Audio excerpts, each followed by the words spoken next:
चल ठीक है।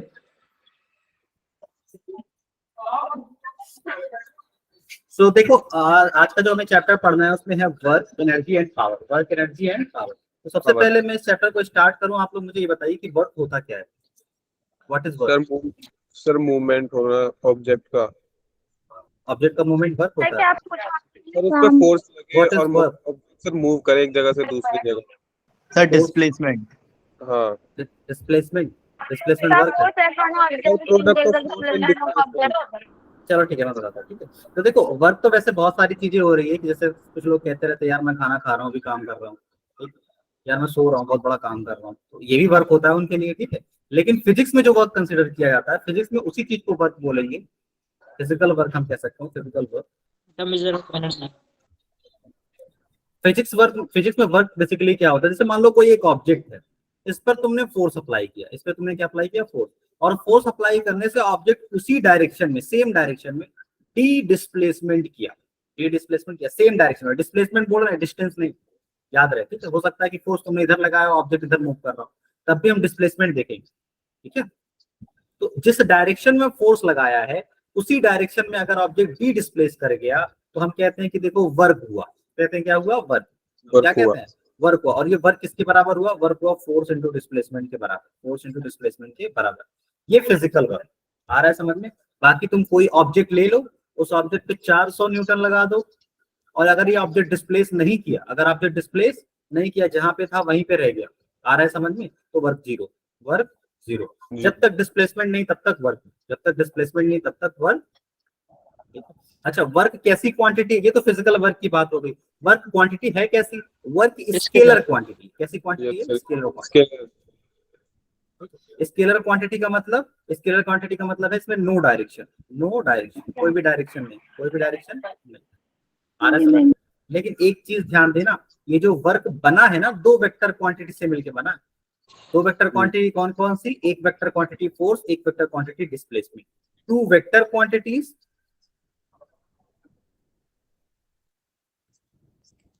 टू वेक्टर क्वांटिटीज जिनका प्रोडक्ट स्केलर आया है। ये बहुत कम जगह पे देखने को मिलता है, जनरली वेक्टर क्वांटिटी का प्रोडक्ट वेक्टर क्वांटिटी ही आता है। तो work is a scalar quantity. Work is a scalar quantity. कैसी क्वांटिटी है, स्केलर क्वांटिटी। बनी कैसे है, दो फोर्स के प्रोडक्ट, दो फोर्स के प्रोडक्ट। आ रहा है समझ में? Yes sir. ठीक है, तो ये हो गया हमारा वर्क, ये हो गया हमारा वर्क। वर्क क्या हुआ, स्केलर क्वांटिटी। तो स्केलर क्वांटिटी होने की वजह से वर्क हमेशा क्या होगा, पॉजिटिव। वर्क हमेशा क्या होगा, पॉजिटिव। अब हम इसके डिस्कस कर लेते हैं यूनिट के बारे में। तो यूनिट तो बहुत क्लियर है, ये है न्यूटन, ये है मीटर। न्यूटन मीटर, और न्यूटन मीटर को ही क्या बोलते हैं, जूल। आ रहा है समझ में? ये दो यूनिट हो गई। ये कैसी यूनिट है, एसआई यूनिट। कैसी यूनिट, एसआई। अच्छा, अगर मैं कहूँ सीजीएस, सीजीएस यूनिट बताओ तो लेकिन सीजीएस यूनिट को वैसे बताओ पहले। अर्थ तो ठीक है, उसका नाम दे देंगे, हम कहेंगे dyne centimetre. Dyne centimetre, dyne centimetre. ठीक है, क्योंकि फोर्स हमारा डाइन में होता है, मीटर डिस्टेंस हमारा सेंटीमीटर, तो डाइन सेंटीमीटर हम कहते हैं। अर्थ तो है ही। ठीक है, आ रहा समझ में? तो ये सीजीएस सिस्टम है इसकी यूनिट। तो एक क्वेश्चन तो यही तुरंत बनता है कि बताओ what is the ratio of SI unit upon CGS unit. यार 10 की power 8 for work, for work. तो एक क्वेश्चन तो सबसे पहले यही बन जाता। तो एक आंसर कितना है, एक हो जाएगा न्यूटन मीटर। हाँ, न्यूटन मीटर, और यहाँ क्या हो जाएगा, डाइन सेंटीमीटर। तो न्यूटन और डाइन में 10⁵ का रेशियो आता था। 10⁵ dyne is equal to 1 newton. और यहाँ मीटर को करो, मीटर को 100। ये करेक्ट लिखा है ना मैंने, कि डाउट है इसमें? ये सही है। मीटर को 100 लिखेंगे ना, 100 सेंटीमीटर। हाँ, क्या बता रहे हैं, बताओ। सर ये 10⁵ कैसे आ गया? चलो हम कन्वर्ट करके चेक कर लेते हैं कितना आता है। मुझे लगा यही होगा, एक बार चेक कर लेते हैं। ठीक है, 1 न्यूटन, 1 न्यूटन का मतलब 1 मीटर पर सेकंड स्क्वायर। ठीक, सही है ये, 1 metre per second square. 1 KG 1 metre per second square. सही है? सही। मास इंटू एक्सेलरेशन ही तो होता है। तो मास हो गया केजी में, एक्सेलरेशन हो गया मीटर पर सेकंड स्क्वायर।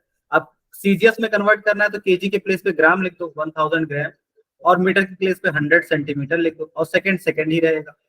तो 10⁵ ग्राम सेंटीमीटर पर सेकंड स्क्वायर हुआ ना। यानी 10 टू द पावर 5 डाइन हुआ। तो Yes, एक sir. न्यूटन में 10 टू द पावर 5 डाइन ही तो आया, Yes. तो सर नहीं आया 10⁻7 होगा। फाइव। हाँ 10 टू द पावर 5 ही हो गया, डाइन से डाइन कैंसिल, सेंटीमीटर से सेंटीमीटर कैंसिल, आंसर आ जाएगा 10 टू द पावर 7। हाँ अब बताओ। सर कहीं पे सेकंड और पर सेकंड क्यों, सेकंड स्क्वायर क्यों आता है कहीं पे सेकंड स्क्वायर क्यों आता है? सर? बेटा एक्चुअली में देखो मैं बताता हूँ, पहले आपका आया स्पीड।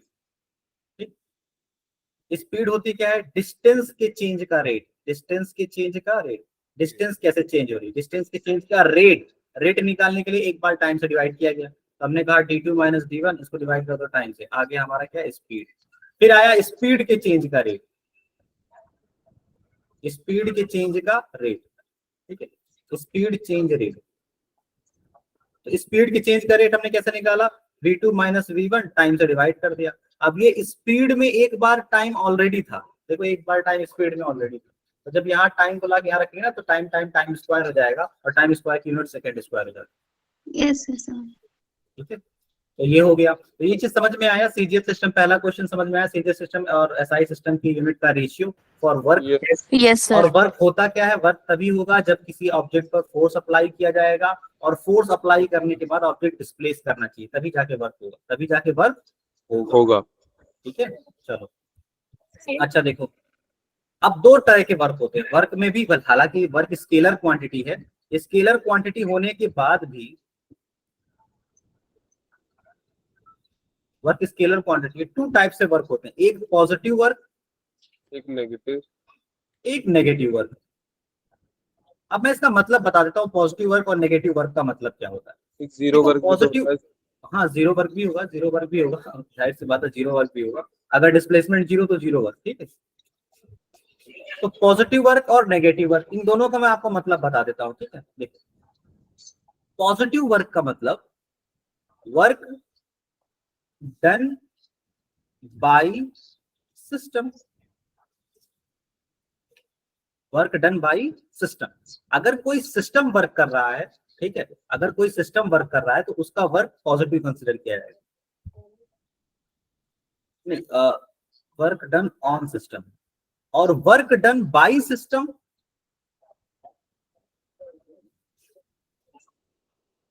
नेगेटिव। ठीक है, और ये कब होगा? जब डिस्प्लेसमेंट जीरो, कोई डिस्प्लेसमेंट हो ही ना।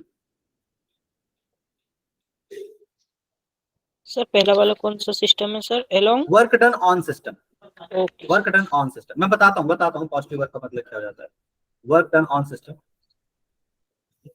सर डायग्राम, वन सेकंड, सारी चीजें डायग्राम से बता देता हूँ, मैं एक एग्जांपल लेके बता देता हूँ इस टॉपिक पे थोड़ा भी। ये जब हमारा एनर्जी वाला टॉपिक स्टार्ट होगा तब इसकी जरूरत पड़ेगी, तभी हम इसको उठाते हैं। ठीक, मैं भी आपको बताने जा रहा हूँ।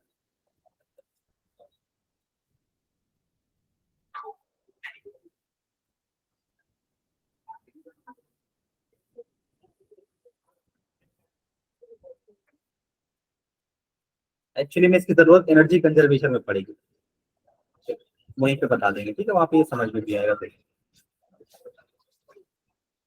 यस ठीक है, चलो अब देखो। सो अभी हमारे पास ये हुआ कि भाई वर्क होगा। अच्छा अभी एक चीज देखो, पहले हम कुछ वर्क की वैल्यूज कैलकुलेट कर लेते हैं क्वेश्चंस के फॉर्म में। सपोज दैट हमने 200 न्यूटन का फोर्स अप्लाई किया, 200 न्यूटन का फोर्स अप्लाई करने से ऑब्जेक्ट क्या किया? डिस्प्लेस किया 100 मीटर। ऑब्जेक्ट क्या कर दिया? 100 मीटर डिस्प्लेस कर दिया। ठीक है, तो अब आप बताओ 100 मीटर डिस्प्लेस करने के बाद अब बताओ वर्क डन कितना हुआ? 2000। 2000 या 20,000? 20,000 सर। 20,000 जो 20,000 जो, ठीक है, ये तो पहला पार्ट हो गया 20,000 जो। ठीक? अच्छा अब और देखो, सेकंड केस कंसीडर करो। मान लो कि हमने फोर्स अप्लाई किया 200 न्यूटन, लेकिन डिस्प्लेसमेंट किधर हुआ? डिस्प्लेसमेंट 60 डिग्री एंगल पे हो गया, 60 डिग्री एंगल पे, सर cos थीटा वाला। और 60 डिग्री एंगल पे हुआ कितना? 50 न्यूटन का हुआ। सर अब मल्टीप्लाई कर लेंगे। ठीक है, आ रहा है समझ में? 50 मीटर डिस्प्ले मूव किया है, लेकिन 60 डिग्री एंगल पे मूव किया है। तो हम कहेंगे सर देखिए, वर्क डन कैलकुलेट करने के लिए जिस तरफ आपने फोर्स निकाला है ना, सिर्फ उस तरफ की डिस्प्लेसमेंट बताइए, यानी यहाँ से यहाँ तक, उस एंगल पे नहीं जाना, हमको ये वैल्यू चाहिए होगी डिस्प्लेसमेंट की मल्टीप्लाई करने। तो इस ट्रायंगल पे पहले ट्रिग्नोमेट्री अप्लाई करके इसकी वैल्यू अब कैलकुलेट करेंगे। मान लो ये हमारा है x, हमें इस x की वैल्यू कैलकुलेट करनी है, ठीक है। तो हम क्या बोलते थे जब हम ट्रिग्नोमेट्री अप्लाई करते थे, हम कहते थे अननोन साइड को ऊपर रखो, नोन साइड को नीचे रखो। अब ये देखो क्या बना, ये बना इस एंगल के लिए, इस एंगल के लिए बेस अपॉन हाइपोटेनस, जो कि हुआ cos ऑफ थीटा। तो cos थीटा का मतलब yes sir, cos theta. Yes, sir. cos 60 की वैल्यू 1/2 हो गई, तो x की वैल्यू आएगी क्या, x की वैल्यू हो जाएगी 50/2। तो 50/2 आप कट करोगे तो आंसर आ जाएगा 25 मीटर, 25 मीटर। यस तो sir. What is work done, work done आपका आ जाएगा, वर्क डन आ जाएगा, देखो वर्क डन आ जाएगा 200 Newton multiply by 25, that is 5000 joule, 5000 जी। ठीक है। तो ये चीज समझ में आनी चाहिए कि भाई देखो जिस तरफ डिस्प्लेसमेंट हुआ है ना उस तरफ वर्क कंसीडर किया जाएगा, ठीक है। फोर्स जिधर अप्लाई किया गया है उस तरफ। अब सपोज दैट मान लो कि एक सिचुएशन किसी भी तरह से क्रिएट हो जा रही है कि आपने फोर्स तो इस तरफ लगाया, 200 न्यूटन का फोर्स लगाया इस तरफ, ठीक है, और ऑब्जेक्ट इस तरफ जाने के बजाय इधर मूव कर गया, 0 नेगेटिव। नेगेटिव हो जाएगी, डिग्री हो जाएगी सर। 50 मीटर मूव किया, ठीक है। तो इस केस में वर्क डन कितना होगा, नेगेटिव में जाएगा सर। नेगेटिव आ जाएगा, ठीक है। इस केस में वर्क डन क्या हो जाएगा, नेगेटिव। -1000 माइनस वर्क डन यहाँ पे हो जाएगा, वर्क डन यहाँ हो जाएगा फोर्स यानी 200 और डिस्टेंस डिस्प्लेसमेंट जो कि -50 होगा, ठीक है। इस तरफ की डायरेक्शन को पॉजिटिव मानेंगे तो डिस्प्लेसमेंट अपोजिट वाली नेगेटिव कर सकते। तो इस बार वर्क हमारा नेगेटिव हो जाएगा, कितना हो जाएगा 10,000 माइनस का 10,000 जूल बोल दें या न्यूटन मीटर बोल दें, ठीक है। आरएस समझ में। तो ये था कुछ वर्क की डेफिनेशन, फिजिकल वर्क जो हम कहते हैं, जो हमारे यहाँ वर्क कंसीडर किया था फिजिक्स में, जो वर्क कंसीडर किया था। तो फिजिक्स में वर्क है क्या कि तुमने फोर्स अप्लाई किया, फोर्स अप्लाई करने के बाद ऑब्जेक्ट डी डिस्प्लेसमेंट मूव कर गया। ऐसा नहीं कि तुम चले गए दुकान पे बैठ गए किसी और कैश काउंट कर रहे हो पूरे दिन बैठकर और कह रहे हो कि भाई मैं सुबह से लेकर शाम तक काम कर रहा हूँ, नहीं, एक ही प्लेस पे बैठे हो तो वर्क 0 है। आ रहा है समझ में, ठीक है। Yes sir. चलो अब आगे देखो, ये तो हो गया हमारा वर्क, ये तो हो गया हमारा वर्क। अब हम आ जाते हैं एनर्जी की तरफ, अब हम आ जाते हैं एनर्जी की तरफ, ठीक है। अच्छा ये पढ़ाई हम करना भी वर्क नहीं हुआ।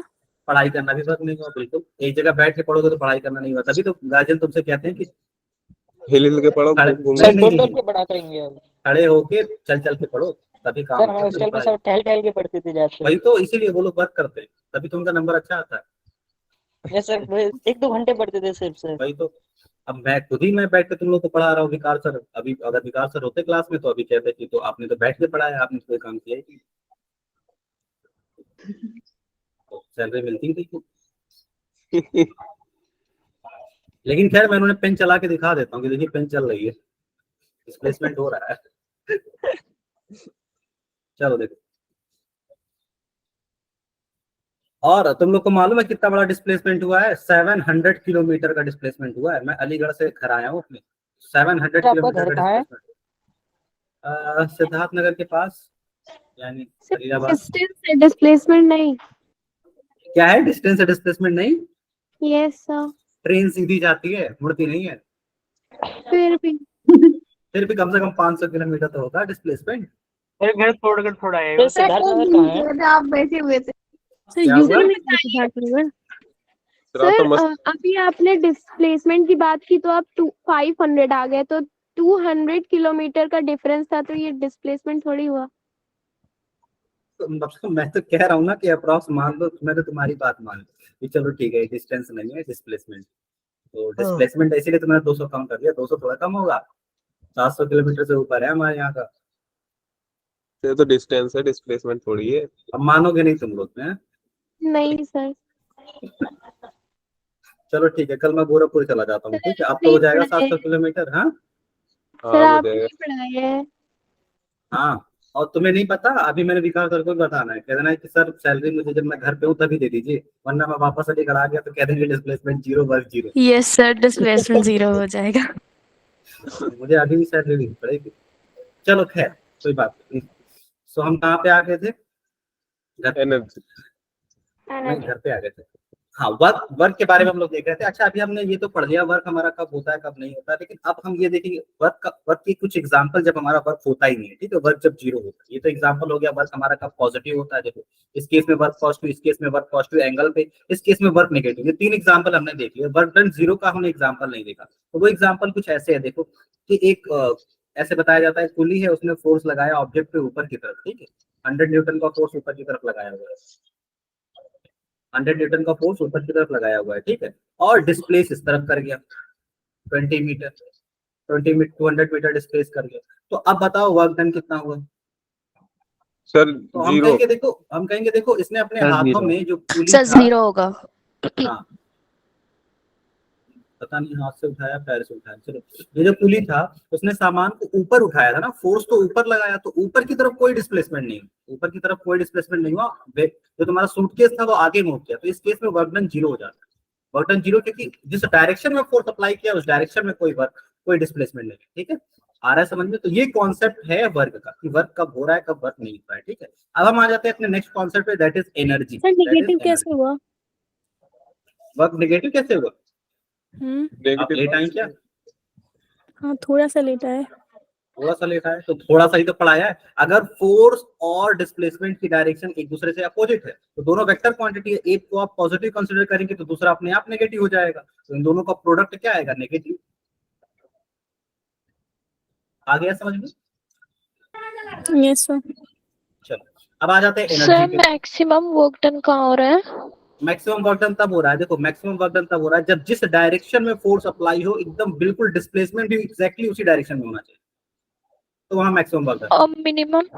मिनिमम वर्क डन तब होगा जब जिस डायरेक्शन में फोर्स अप्लाई किया उसके आपको, चलो मैं तीनों सिचुएशन लिख दे रहा हूँ, देखो मैं तीनों सिचुएशन ही लिख दे रहा हूँ। देखो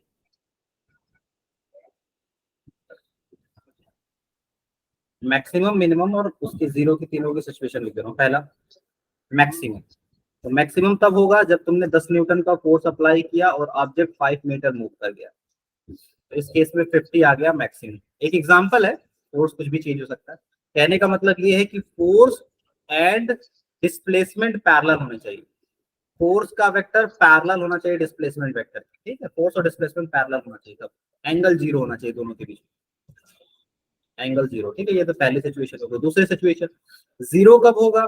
0 तब होगा जब तुमने ऑब्जेक्ट पर फोर्स ऊपर की तरफ लगाया है 10 न्यूटन और ऑब्जेक्ट ने डिस्प्लेस यहाँ किया, ये सूटकेस वाला एग्जांपल, ठीक है, जब पुली लेके चलता है, यानी फोर्स और डिस्प्लेसमेंट आपस में परपेंडिकुलर होने चाहिए, यानी एंगल कितना होना चाहिए? 90 डिग्री। इस सिचुएशन में जो तुम्हारा वर्क आएगा, इस सिचुएशन में जो तुम्हारा वर्क आएगा वो 0 आएगा, 0 0, ठीक है, 0 0, और 0 मिनिमम नहीं है। थर्ड सिचुएशन देखो मिनिमम, जब तुमने 10 न्यूटन का फोर्स इस डायरेक्शन में लगाया और ऑब्जेक्ट डिस्प्लेसमेंट इस डायरेक्शन में किया, 10 न्यूटन का तुमने इस डायरेक्शन में फोर्स अप्लाई किया और डिस्प्लेसमेंट इस तरफ हुआ है 5 मीटर का, नेगेटिव 5 मीटर। तो इस केस में फोर्स पैरेलल तो है डिस्प्लेसमेंट की, फोर्स डिस्प्लेसमेंट के पैरेलल है, बट एंगल कितना है? एंगल 180 डिग्री वाला पैरेलल अपोजिट, ठीक है। तो इस केस में वर्क डन हमारा क्या आएगा? नेगेटिव। और नेगेटिव कितना आएगा? 10 × 5 नेगेटिव का, तो आंसर आ जाएगा -50 जूल। -50 मिनिमम हो गया, 50 मैक्सिमम हो गया और 0 बीच की वैल्यू आ रहा है समझ में? Yes sir. तो मैक्सिमम कब आएगा? दोनों पैरेलल हो एंगल 0। मिनिमम कब आएगा? दोनों पैरेलल हो एंगल 180, ठीक है। तो ये हो गया। अब हम आ जाते हैं अपने एनर्जी के टॉपिक पे, ठीक है। नो डाउट, अभी कोई डाउट नहीं, जब तक चैप्टर अब फिनिश नहीं रहता थोड़ा सा उलझा। चलो पहले हमें बताओ कि एनर्जी है क्या? What is energy? Energy is the ability to do work. Ability to do work, चलो आगे बताओ। एबिलिटी टू डू वर्क अच्छी डेफिनेशन है, ठीक है। Sir Ability to do work को करने यही के पढ़ा लिए था सर 6 में से आगे नहीं। एबिलिटी टू डू वर्क तो है ही, थोड़ा सा और एलाबोरेट करो। एबिलिटी टू डू वर्क है ही, तुम्हारा आंसर हो गया कंप्लीट, तुमने सही कहा है। Capacity of the body. Capacity of the body, ठीक है। कैपेसिटी ऑफ द बॉडी खानी थी।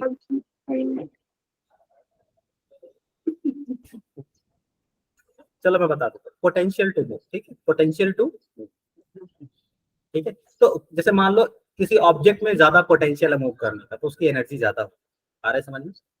किसी ऑब्जेक्ट में पोटेंशियल ज्यादा है मूव करने का तो उसकी एनर्जी ज्यादा हो। वही एग्जांपल है, कितनी बार तुम लोग को एग्जांपल दे दिया। ये इस बार क्या है? गोल्ड। ये इस बार क्या है? गोल्ड। और ये क्या है?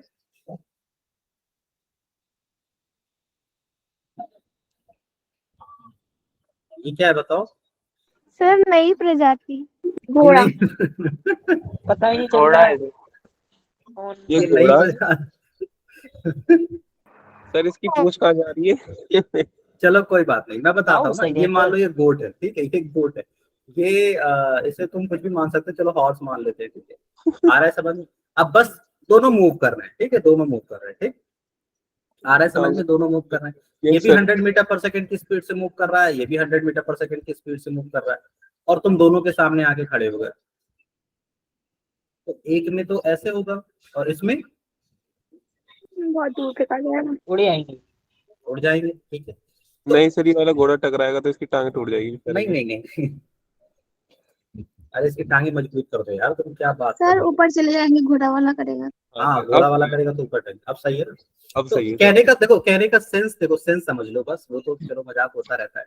सेंस ये है कि जो ऑब्जेक्ट, जो एक ऐसी एबिलिटी जो ऑब्जेक्ट में ज्यादा मोशन क्रिएट करा सके, यानी ज्यादा मोमेंटम क्रिएट करा सके, ज्यादा मोशन क्रिएट करा सके, तो उस एबिलिटी को हम एनर्जी बोलते हैं। अब वो जिस भी रीजन की वजह से हो, आइदर वो काइनेटिक एनर्जी हो, आइदर वो पोटेंशियल एनर्जी हो, आइदर वो इलेक्ट्रोस्टैटिक एनर्जी हो, आइदर वो न्यूक्लियर पावर एनर्जी हो, कोई भी एनर्जी हो, ठीक है, जिसमें ज्यादा एबिलिटी है मूव कराने की, उसमें एनर्जी ज्यादा, जिसमें ज्यादा एबिलिटी है मूव कराने की, उसमें एनर्जी ज्यादा है। आ रहा है? इवन तुम्हारा लाइट में भी एनर्जी होती है, sound is also a type of energy. आ रहा है समझ? तो सारी एनर्जी के टाइप है, various type of energy exist करती है, समझ में आ रहा है? तो एबिलिटी होनी चाहिए मूव कराने, एबिलिटी होनी चाहिए मूव कराने, बिना फोर्स अप्लाई किए मूव नहीं होगा कोई भी ऑब्जेक्ट, तो एबिलिटी होनी चाहिए फोर्स लगाने की, ये भी कह सकते हैं। किसी भी ऑब्जेक्ट में अगर एबिलिटी है कि वो दूसरे ऑब्जेक्ट को मूव करा दे, तो उसमें एनर्जी है। आ रहा है समझ में? तो यहाँ पे गोट में एनर्जी कम है और इसमें एनर्जी ज्यादा है, ठीक। चलो ये तो एक एग्जाम्पल हो गया। तो हम यहाँ कह सकते हैं कि लेस एनर्जी, और यहाँ हम कह सकते हैं मोर एनर्जी, यहाँ हम कह सकते हैं मोर एनर्जी। और एनर्जी तो ये हमने अभी एनर्जी को फील कर लिया कि कब एनर्जी कम होगी, कब एनर्जी ज्यादा होगी। अब हम एनर्जी को मेजर करने की कोशिश करेंगे क्वांटिटेटिवली कि इतनी एनर्जी है। आ रहा है समझ में? इतनी एनर्जी, ठीक। Ability to do work, ability to do work, ये भी एनर्जी की ही definition, ability to do work, ठीक है। अब आ जाते हैं हम उस डेफिनेशन पे। तो अब हम एनर्जी को मेजर करने की कोशिश करेंगे, ठीक है। तो पहला एग्जांपल पहले देख लेते हैं, एनर्जी के टाइप है कितने। एनर्जी कई सारे से टाइप में डिवाइड की जाती है, जिसमें जो हमें क्लास 9th में अभी जो पढ़ना है, जिसमें हम लोग 9th में है, उसमें जो हमें पढ़ना है वो पढ़ना है मैकेनिकल एनर्जी। और मैकेनिकल एनर्जी कौन कौन सी होती है? Kinetic energy and potential energy. Kinetic energy and potential energy. बहुत सारी ऐसी भी एनर्जी है जो मैकेनिकल नहीं है, जैसे नॉन मैकेनिकल एनर्जी में कौन कौन सा आ जाएगा? Non mechanical energy, electrostatic. हाँ, नॉन मैकेनिकल एनर्जी में आ जाएगी साउंड एनर्जी। हाँ, जिसमें आ जाएगा तुम्हारा साउंड आ जाएगा, फोटो एनर्जी आ जाएगी, हाँ, लाइट आ जाएगा, light is also form of energy, light. Heat energy आ जाएगा। ये सारी एनर्जी ऐसी है ना जो मैकेनिकल है, ठीक है। ये वाली दोनों मैकेनिकल है, काइनेटिक और पोटेंशियल। और फिजिक्स में इन्हीं दोनों की बात की जाती है, काइनेटिक और पोटेंशियल की, अभी के लिए, ठीक। बाकी आगे आएंगे तो हम आगे एनर्जी की डेफिनेशन हमारी चेंज हो जाती है, ठीक। लेकिन मैकेनिकल एनर्जी जो है, जो ऑब्जेक्ट के मोशन की वजह से आती है, ऑब्जेक्ट के मूव करने की वजह से आती है, वो एनर्जी है काइनेटिक और पोटेंशियल, ठीक। चलो देखो, काइनेटिक एनर्जी होती है due to motion of object, due to motion of object. Motion का मतलब क्या तुम रिलेट कर पा रहे हो? मोशन का मतलब मोमेंटम, हमने बताया था। मोशन, ऑब्जेक्ट का मोशन यानी मोमेंटम, मूविंग एबिलिटी। समझ में आ रहा है? कौन ऑब्जेक्ट ज्यादा मूव कर सकता है, उसको हम कैसे डिफाइन करते थे? मोमेंटम से, ठीक है। तो काइनेटिक एनर्जी और मोमेंटम में एक रिलेशन होता है, जिसको हम बाद में स्टेबलाइज करेंगे, moment relation between kinetic energy और मोमेंटम। क्योंकि काइनेटिक एनर्जी की डेफिनेशन ही यही है, due to motion of object, due to velocity of object, due to mass of object, ये बोलते हैं। और पोटेंशियल एनर्जी क्यों होती है? Due to position of object, due to position of object. Object की पोजीशन की वजह से कई बार उसमें मूविंग एबिलिटी आ जाती है। तो इन्हीं दोनों एनर्जी के बारे में पढ़ना है। इसके बाद हम पढ़ेंगे conservation of energy. Conservation of energy कौन सी energy? Mechanical energy. Conservation of mechanical energy. और इसके बाद हम पढ़ेंगे कॉमर्शियल यूनिट्स यानी कॉमर्शियल यूनिट जो है, commercial units of work, of energy. और एक लास्ट टॉपिक होगा देन पावर, पावर। इस पे हमारा चैप्टर फिनिश है, ठीक है। इससे ज्यादा नहीं। अभी हमें क्या करना है, हमें मैकेनिकल एनर्जी पढ़नी है, उसमें काइनेटिक एनर्जी पढ़नी है, काइनेटिक एनर्जी के बाद पोटेंशियल एनर्जी पढ़नी है, इनका कंजर्वेशन पढ़ना है, और कंजर्वेशन करने के बाद यूनिट पढ़ेंगे, यूनिट के बाद पावर पढ़ेंगे, फिर हमारा चैप्टर यहाँ पे क्लोज है। ठीक है, आया समझ में? तो इसी के फिर उसके बाद क्वेश्चन लगाएंगे, आज और कल 2 दिन तक यही करेंगे। ठीक, चलो। तो अब पहले हम मूव कर जाते हैं अपने काइनेटिक एनर्जी पे। तो काइनेटिक एनर्जी होती क्या है? काइनेटिक एनर्जी होती है due to motion of object, due to motion of object. कोई ऑब्जेक्ट मूव कर रहा है, तो उसमें किसकी एनर्जी ज्यादा होगी? 2 सिचुएशन कंसीडर करेंगे, दोनों सिचुएशन में हमारा आंसर आ जाएगा। पहली सिचुएशन तो यही है कि एक हमारा गोट है, मूव कर रहा है 100 मीटर पर सेकेंड। एक हमारा क्या है, ऑक्स, वो भी मूव कर रहा है 100 मीटर पर सेकेंड। दोनों मूव कर रहे हैं 100 मीटर पर, वेलोसिटी कांस्टेंट। वेलोसिटी कांस्टेंट तुम आके सामने खड़े हो गए, तो बताओ किसमें तुम्हारा मोशन ज्यादा आएगा? सर ऑक्स में। ऑक्स वाले में मोशन तुम्हारा ज्यादा आएगा। इस गोट वाले में तो हो सकता है यहीं पे गिरो, लेकिन ऑक्स वाले में बहुत दूर तक जाओगे। ठीक है, आ रहा है समझ? तो अगर ऑक्स वाले में ज्यादा आ रहा है, इसका मतलब तुम ये सेंस लगा सकते हो कि ऑक्स की एनर्जी ज्यादा होगी, तभी तो उसने एनर्जी, हाईली एनर्जेटिक था, तभी तो उसने मारा हम बहुत दूर तक। आ रहा है समझ? सर हमको ज्यादा एनर्जी हुई तो हमारी सोल भी बहुत ज्यादा दूर चली जाएगी। बहुत दूर जाती है सर, बहुत दूर। इवन कई बार तो स्पेस को क्रॉस कर जाती है, वापस ही नहीं आती। ठीक है, हाँ, यूं कह सकते हो एस्केप वेलोसिटी मिल गई उसे। तो चलो, तो अब हम ये कह सकते हैं ना, हम ये कह सकते हैं कि सब देखो, हमें गोट है, ऑक्स है, दोनों की वेलोसिटी तो कांस्टेंट थी, यानी keeping velocity constant, keeping velocity constant, keeping velocity constant. अगर हम वेलोसिटी को कांस्टेंट रख देते हैं, तो हम देख रहे हैं एनर्जी जो है ना, डायरेक्टली प्रोपोर्शनल टू मास आ रही है। जिसका मास ज्यादा उसमें एनर्जी ज्यादा। क्यों? गोट और ऑक्स में मास किसका ज्यादा है? तुम एक सिचुएशन और ले लो, दूसरा सिनेरियो ले लो, तुम साइकिल और बस ले लो, साइकिल और ट्रक, साइकिल और ट्रक ले लो, सेम सिचुएशन आएगी कि नहीं? अगर दोनों सेम स्पीड से मूव कर रहे हैं, 10 मीटर पर सेकंड मान लो मूव कर रहे हैं, 10 मीटर पर सेकंड। ठीक है, तो 10 मीटर पर सेकंड साइकिल से कोलाइड करोगे तो हो सकता है, पॉसिबिलिटी है तुम साइकिल को रोक दो। ट्रक से कोलाइड करोगे तो ट्रक तुम्हें रोकेगा नहीं, रॉन्ग देगा। तो ये होगा बस। तो दोनों सिचुएशन सेम है, due to its mass, due to its mass. हम कहते हैं कि एक रिलेशन हमें मिला, energy is directly proportional to mass. और ये रिलेशन हमें कब मिलेगा? जब हम वेलोसिटी को कांस्टेंट कंसीडर करेंगे, वेलोसिटी को कांस्टेंट कंसीडर करेंगे। आया समझ में? जब हम वेलोसिटी को क्या कंसीडर करेंगे? कांस्टेंट। अच्छा, अब दूसरी सिचुएशन देख लो। ये तो हो गया कि भाई kinetic energy directly proportional to mass. अब दूसरी सिचुएशन ले लेते हैं। इस बार क्या कर रहे हैं? एक बुलेट ले रहे हैं, गोली, एक बुलेट ले रहे हैं 100 मीटर पर सेकंड। ठीक है, इसका मास कितना है? मास है इसका 20 ग्राम। और एक स्टोन ले रहे हैं, इसका भी मास कितना है? 20 ग्राम। और इसकी स्पीड कितनी है? 10 मीटर पर सेकंड। आगे आ जाओ सामने, अब बताओ क्या होगा? एक में तो हो सकता है सर में एक छोटा सा सूजन सी आ जाए, लेकिन इसमें यहाँ से एंटर करेगी और यहाँ से बाहर आ जाएगी। ठीक, आ रहा है समझ में? तुम्हारी बॉडी यही रहेगी, लेकिन सोल बहुत ऊपर जाएगी। ठीक है, वापस नहीं आएगी। तो ये एनर्जी आई ना, ये इसकी किसकी वजह से हुआ? ये मतलब सर को पेनिट्रेट करके निकल जाने वाली पावर किसकी वजह से? वेलोसिटी की वजह से। मास तो दोनों का सेम था।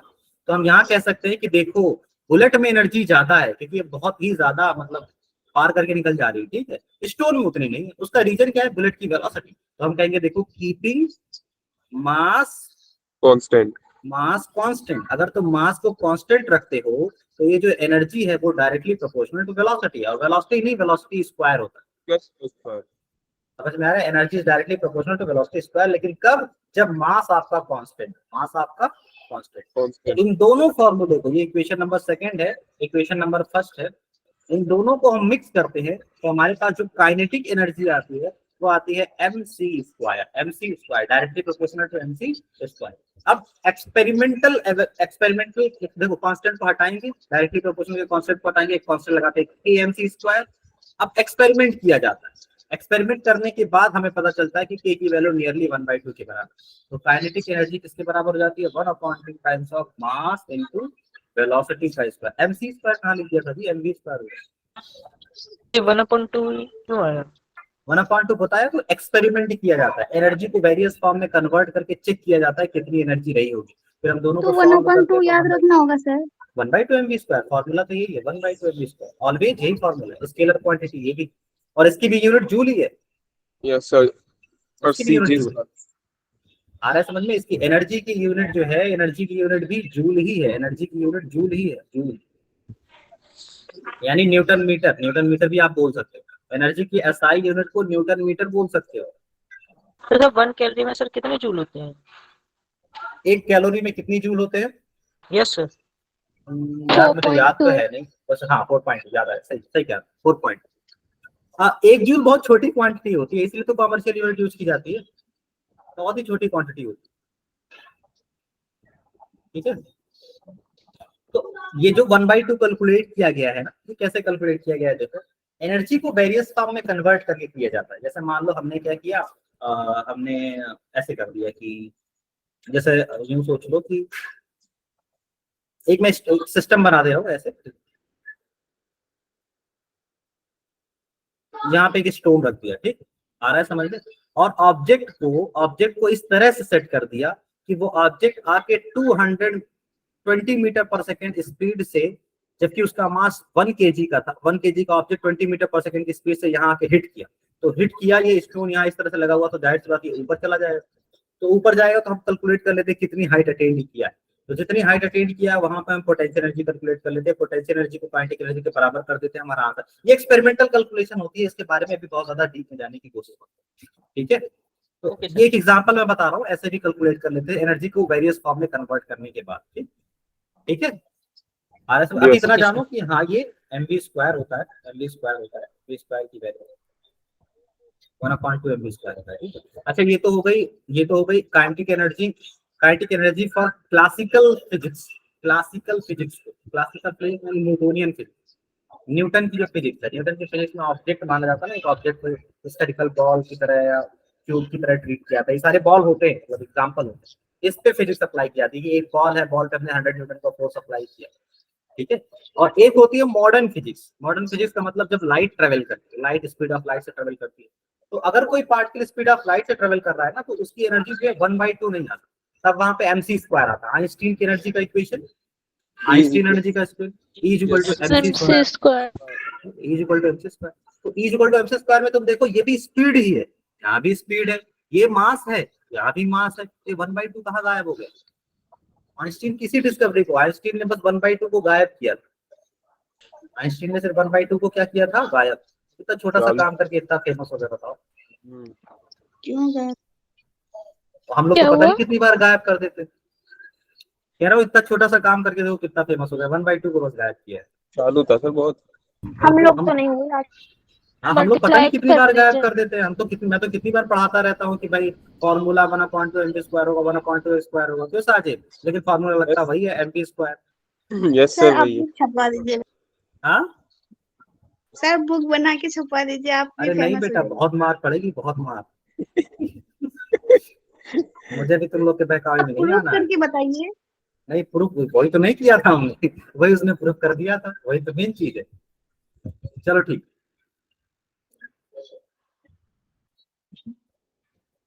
ये हो गया काइनेटिक एनर्जी, समझ में आई। काइनेटिक एनर्जी का फॉर्मूला 1/2 mv² और इसकी एसआई यूनिट क्या होगी? एसआई यूनिट न्यूटन मीटर होगी, जिसको आप क्या बोलते हैं? जूल। जिसको हम क्या बोलते हैं? जिसको हम क्या बोलते हैं? जूल, ठीक है। जैसे तुम लोगों ने कैलोरी का जिक्र किया ना, calorie, 1 calorie = 4.2 joule, 1 calorie = 4.2, 1 calorie = 4.2। तो कई बार हीट एनर्जी में भी कन्वर्ट करके एनर्जी को मेजरमेंट किया जाता है, आ रहा है समझ में। जैसे किसी ऑब्जेक्ट को v वेलोसिटी से किसी सरफेस पे मूव करा दिया, एक सरफेस है, इस सरफेस पे ऑब्जेक्ट को v वेलोसिटी से मूव करा दिया बहुत तेजी से, तो v वेलोसिटी से जब मूव करा दिया तो तुमने काइनेटिक एनर्जी दी। अब वो काइनेटिक एनर्जी हीट प्रोड्यूस करती है, यहाँ पे हीट प्रोड्यूस करती है, और ये धीरे धीरे ऑब्जेक्ट जाके स्लो हो जाएगा तो अपनी सारी काइनेटिक एनर्जी हीट के फॉर्म में इस सरफेस को दे देगा।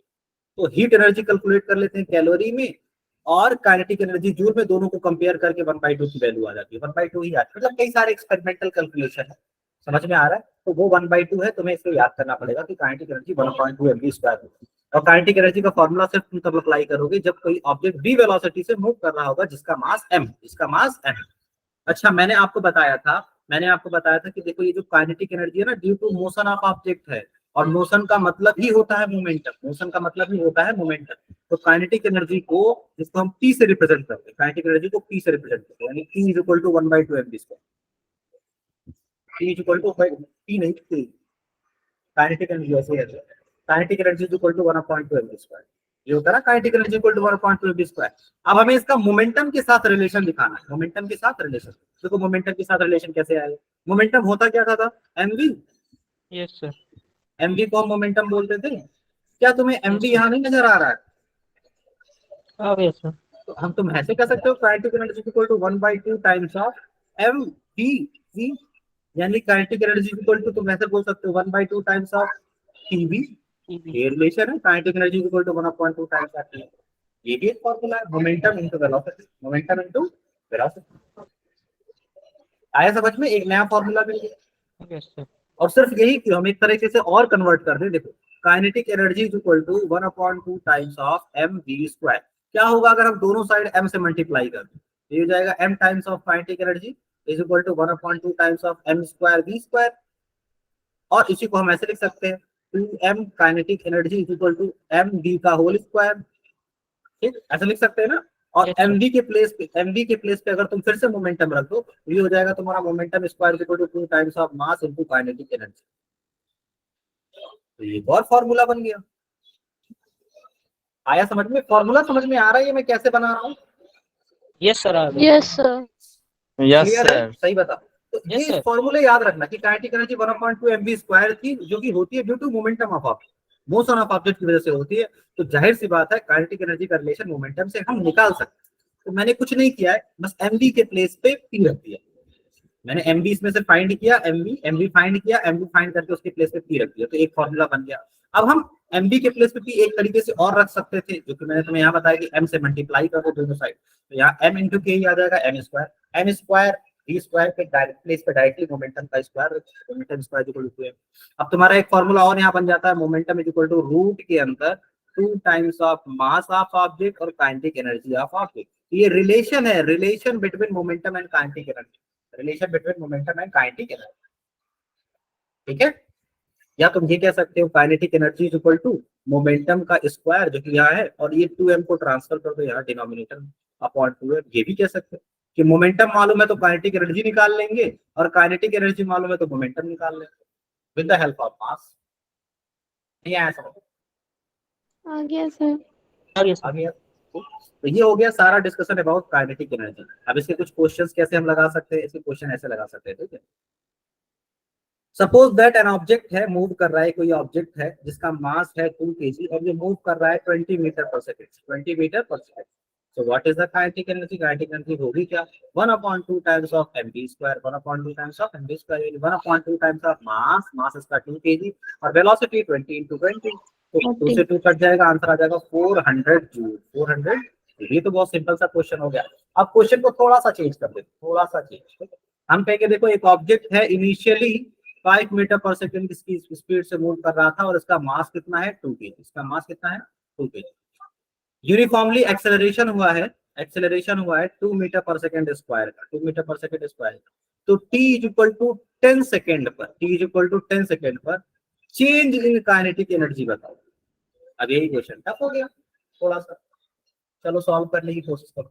So final kinetic energy minus initial kinetic energy. Final kinetic energy तो निकालो, ना वेलोसिटी दिया है, ना मास दिया है। 625 सर वो इक्वेशन ऑफ मोशन से निकाल लेंगे ना। हाँ, बस यही इक्वेशन ऑफ मोशन, चैप्टर 4 में भी इक्वेशन ऑफ मोशन आ गया, यही तो मैं समझाना चाह रहा था। चैप्टर 4 में भी इक्वेशन ऑफ मोशन आ गया, इसलिए मैं कहता हूँ first chapter is very important. First chapter को हमने 4 दिन पढ़ा है ऑफलाइन में। चलो सॉल्व करो, equation of motion solve, equation of motion solve करो। पहले हाँ, पहली काइनेटिक एनर्जी निकाल लो, पहले इनिशियल काइनेटिक एनर्जी निकाल लो। इनिशियल आ जाएगा 1/2 times of mass into velocity का स्क्वायर, मास इनटू वेलोसिटी का स्क्वायर, 5 × 5, तो 2 से 2 कट गया, आंसर आ गया 25।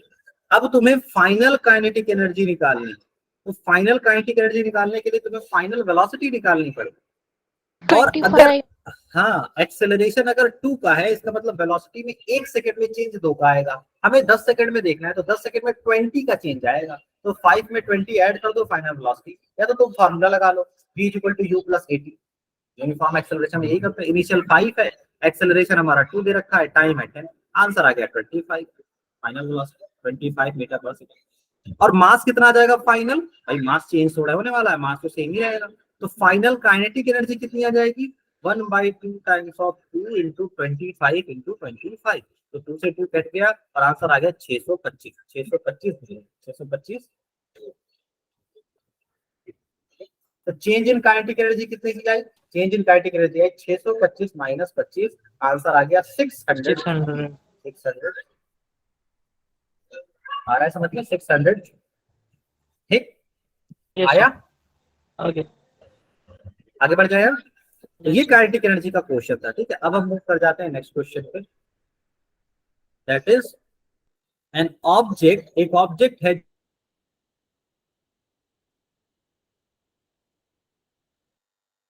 20 metre per second, after 1 second, after 20 metre per second से थ्रो कर दिया upward direction, after 1 second find change in kinetic energy, find change in kinetic energy. 1 second के बाद change in kinetic energy, final velocity 0 होगी। 1 second में final velocity 0 नहीं होगी बेटा, तो 20 आएगी final velocity. No final velocity 20 initially 20 दिया तो फाइनल 20 कैसे आ जाएगी जब तुम किसी ऑब्जेक्ट को नहीं ऊपर सर, नहीं सर, 30 आएगी ना 10 सर 10 आएगी, 10 10 आएगी 10। सर क्योंकि ऑब्जेक्ट तो acceleration- अपवर्ड हो रहा है। हाँ तो ऑब्जेक्ट ऊपर ही तो जा रहा है, तो ऊपर जाते समय ऑब्जेक्ट की वेलोसिटी डिक्रीज करती है ना, ये तो ग्रेविटेशन सदियों से चला आ रहा है, अभी तक तो इंक्रीज नहीं की। फाइनल वेलोसिटी 0 होगी। बेटा फाइनल वेलोसिटी तो 0 होगी, लेकिन मैं फाइनल जा ही नहीं रहा हूँ। मैं आपसे ये नहीं कह रहा हूँ कि मैक्सिमम हाइट पे पहुंच जाओ, नहीं, मैं कह रहा हूँ बस तुम मुझे 1 सेकंड के बाद बताओ क्या होने वाला है। तुम्हें पता है फाइनल समझ 1 सेकंड में, हाँ 1 सेकंड मतलब 1 सेकंड का मतलब हो सकता है तुम इन बिटवीन यहीं कहीं रह जाओगे, टॉप पे तो पहुंच ही नहीं पाओगे तुम। टॉप पे पहुंचने में कितना टाइम लगेगा बताओ, वेलोसिटी देख के बताओ कोई टॉप पे पहुंचने में कितना टाइम लगेगा।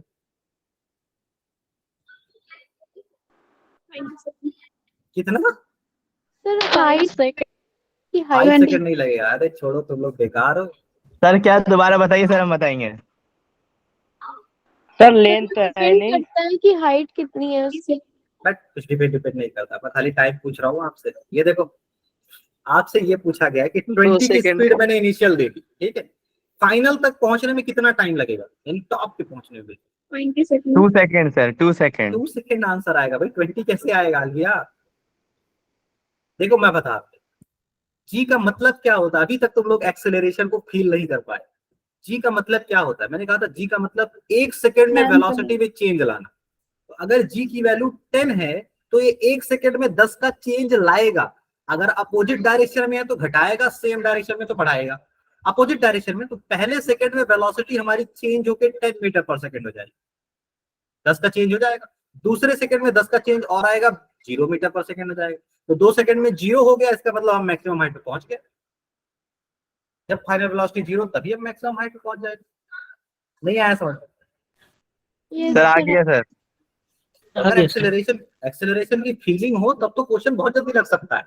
1 सेकंड का मतलब तुम्हें पता ही था, जब भी कहे क्वेश्चन में 5 सेकंड के बाद क्या होगा, तो 5 सेकंड के बाद क्या होगा, 5 टाइम्स ऑफ जी माइनस कर दो वेलोसिटी में, फाइनल वेलोसिटी मिल जाएगी अगर आप अपोजिट डायरेक्शन में जा रहे हो।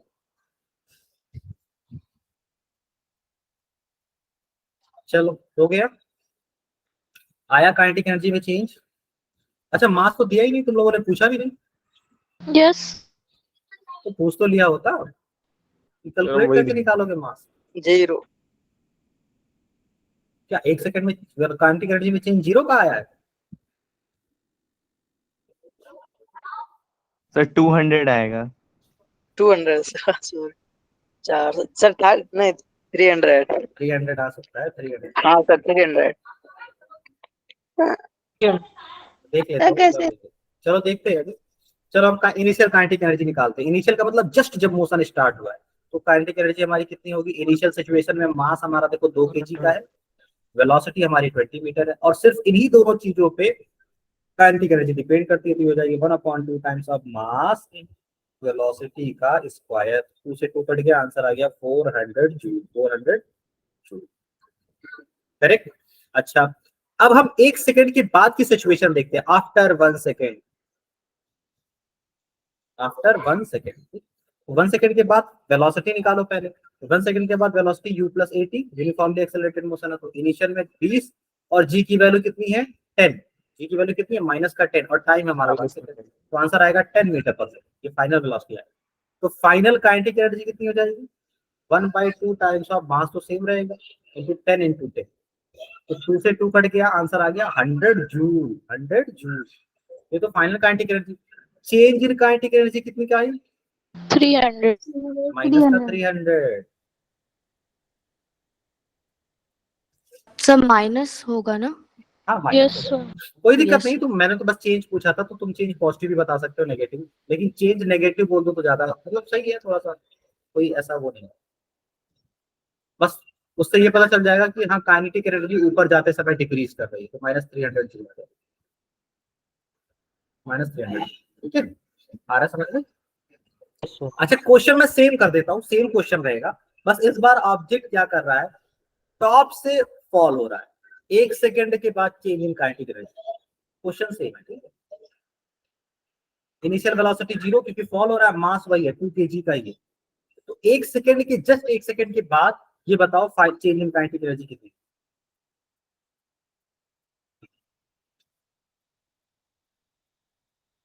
200 का सर। 200 का 1 सेकंड में वेलोसिटी 10 होगी, 900 का आएगा नालायक। सर 100। सर ऊपर तो 0 हो जाएगा, ऊपर 0 का है ऊपर फैक्टर, तो काइनेटिक एनर्जी 0 ही है, तो हमें बस 1 सेकंड के बाद 100 काइनेटिक आएगा। एनर्जी निकालनी है। 100 आएगा सर। शकील ऊपर तो काइनेटिक एनर्जी 0 ही है, यहाँ velocity 0, kinetic energy 0, yes sir, yes sir. Initial 0 ही होगी, फाइनल काइनेटिक एनर्जी निकालना है। फाइनल काइनेटिक एनर्जी का मतलब 1 सेकंड बाद की काइनेटिक एनर्जी निकालना है, तो 1 सर, सेकंड बाद मास तो वही रहने वाला है, 1 सेकंड बाद वेलोसिटी मिल जाए तो हमारा काम हो जाए। और 1 सेकंड में वेलोसिटी कितने होने वाली है, नीचे की 10। तरफ आ रहे हो 10। तो जी अपना काम कर देगा, वेलोसिटी 10 बढ़ा देगा 1 सेकंड, ठीक है। तो फाइनल वेलोसिटी यहाँ आ जाएगी 10। ये समझ में आ रहा है लोगों को फाइनल वेलोसिटी 10 में कैसे लिख दे रहा हूँ? अब तो आ ही रहा होगा। Yes sir.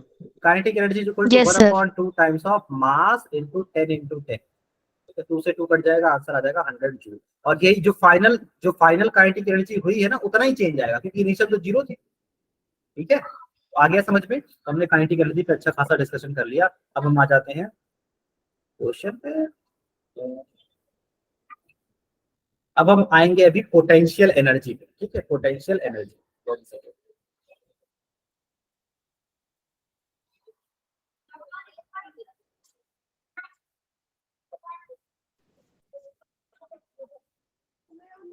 सर डीपीपी निकालेगा? नहीं नहीं अभी नहीं।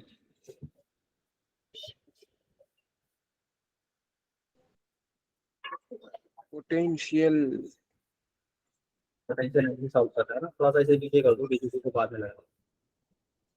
आज तो 1.5 घंटे कब हो गया पता भी नहीं चला जी। 1.5 घंटा हो गया। हाँ अभी 1 घंटा ही हुआ है सर। 1 घंटा एक हुआ। घंटा। सॉरी मुझे लगा 10 बजे से पढ़ा रहा हूँ। मैं तो सबसे टाइम देख के परेशान हो रहा हूँ, मैं कहा यार आज तो कुछ हुआ ही। एक्चुअली मैं ये चैप्टर्स में एक दिन में पढ़ाता हूँ, खैर कोई नहीं। सर हो जाएगा अगर पढ़ाएंगे। अरे कोई बात नहीं, एक सर जरूरी नहीं है। बाद में धुआंधार क्वेश्चन। हाँ क्वेश्चंस पे ज्यादा टाइम देते हैं, एक्चुअली में क्वेश्चन पे ही ज्यादा टाइम दिया जाना चाहिए, क्योंकि ये सब तो एक बार के लिए हम लोग पढ़ रखते होते हैं। क्वेश्चन कर करके थ्योरेटिकल आ जाता है।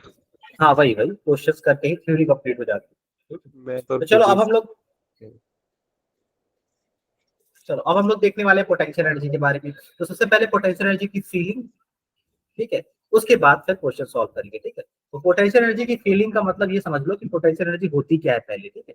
तो बेसिकली पोटेंशियल एनर्जी आती है ऑब्जेक्ट में moving ability due to position, ठीक है। Moving ability due to position, अगर moving ability due to position आ रही,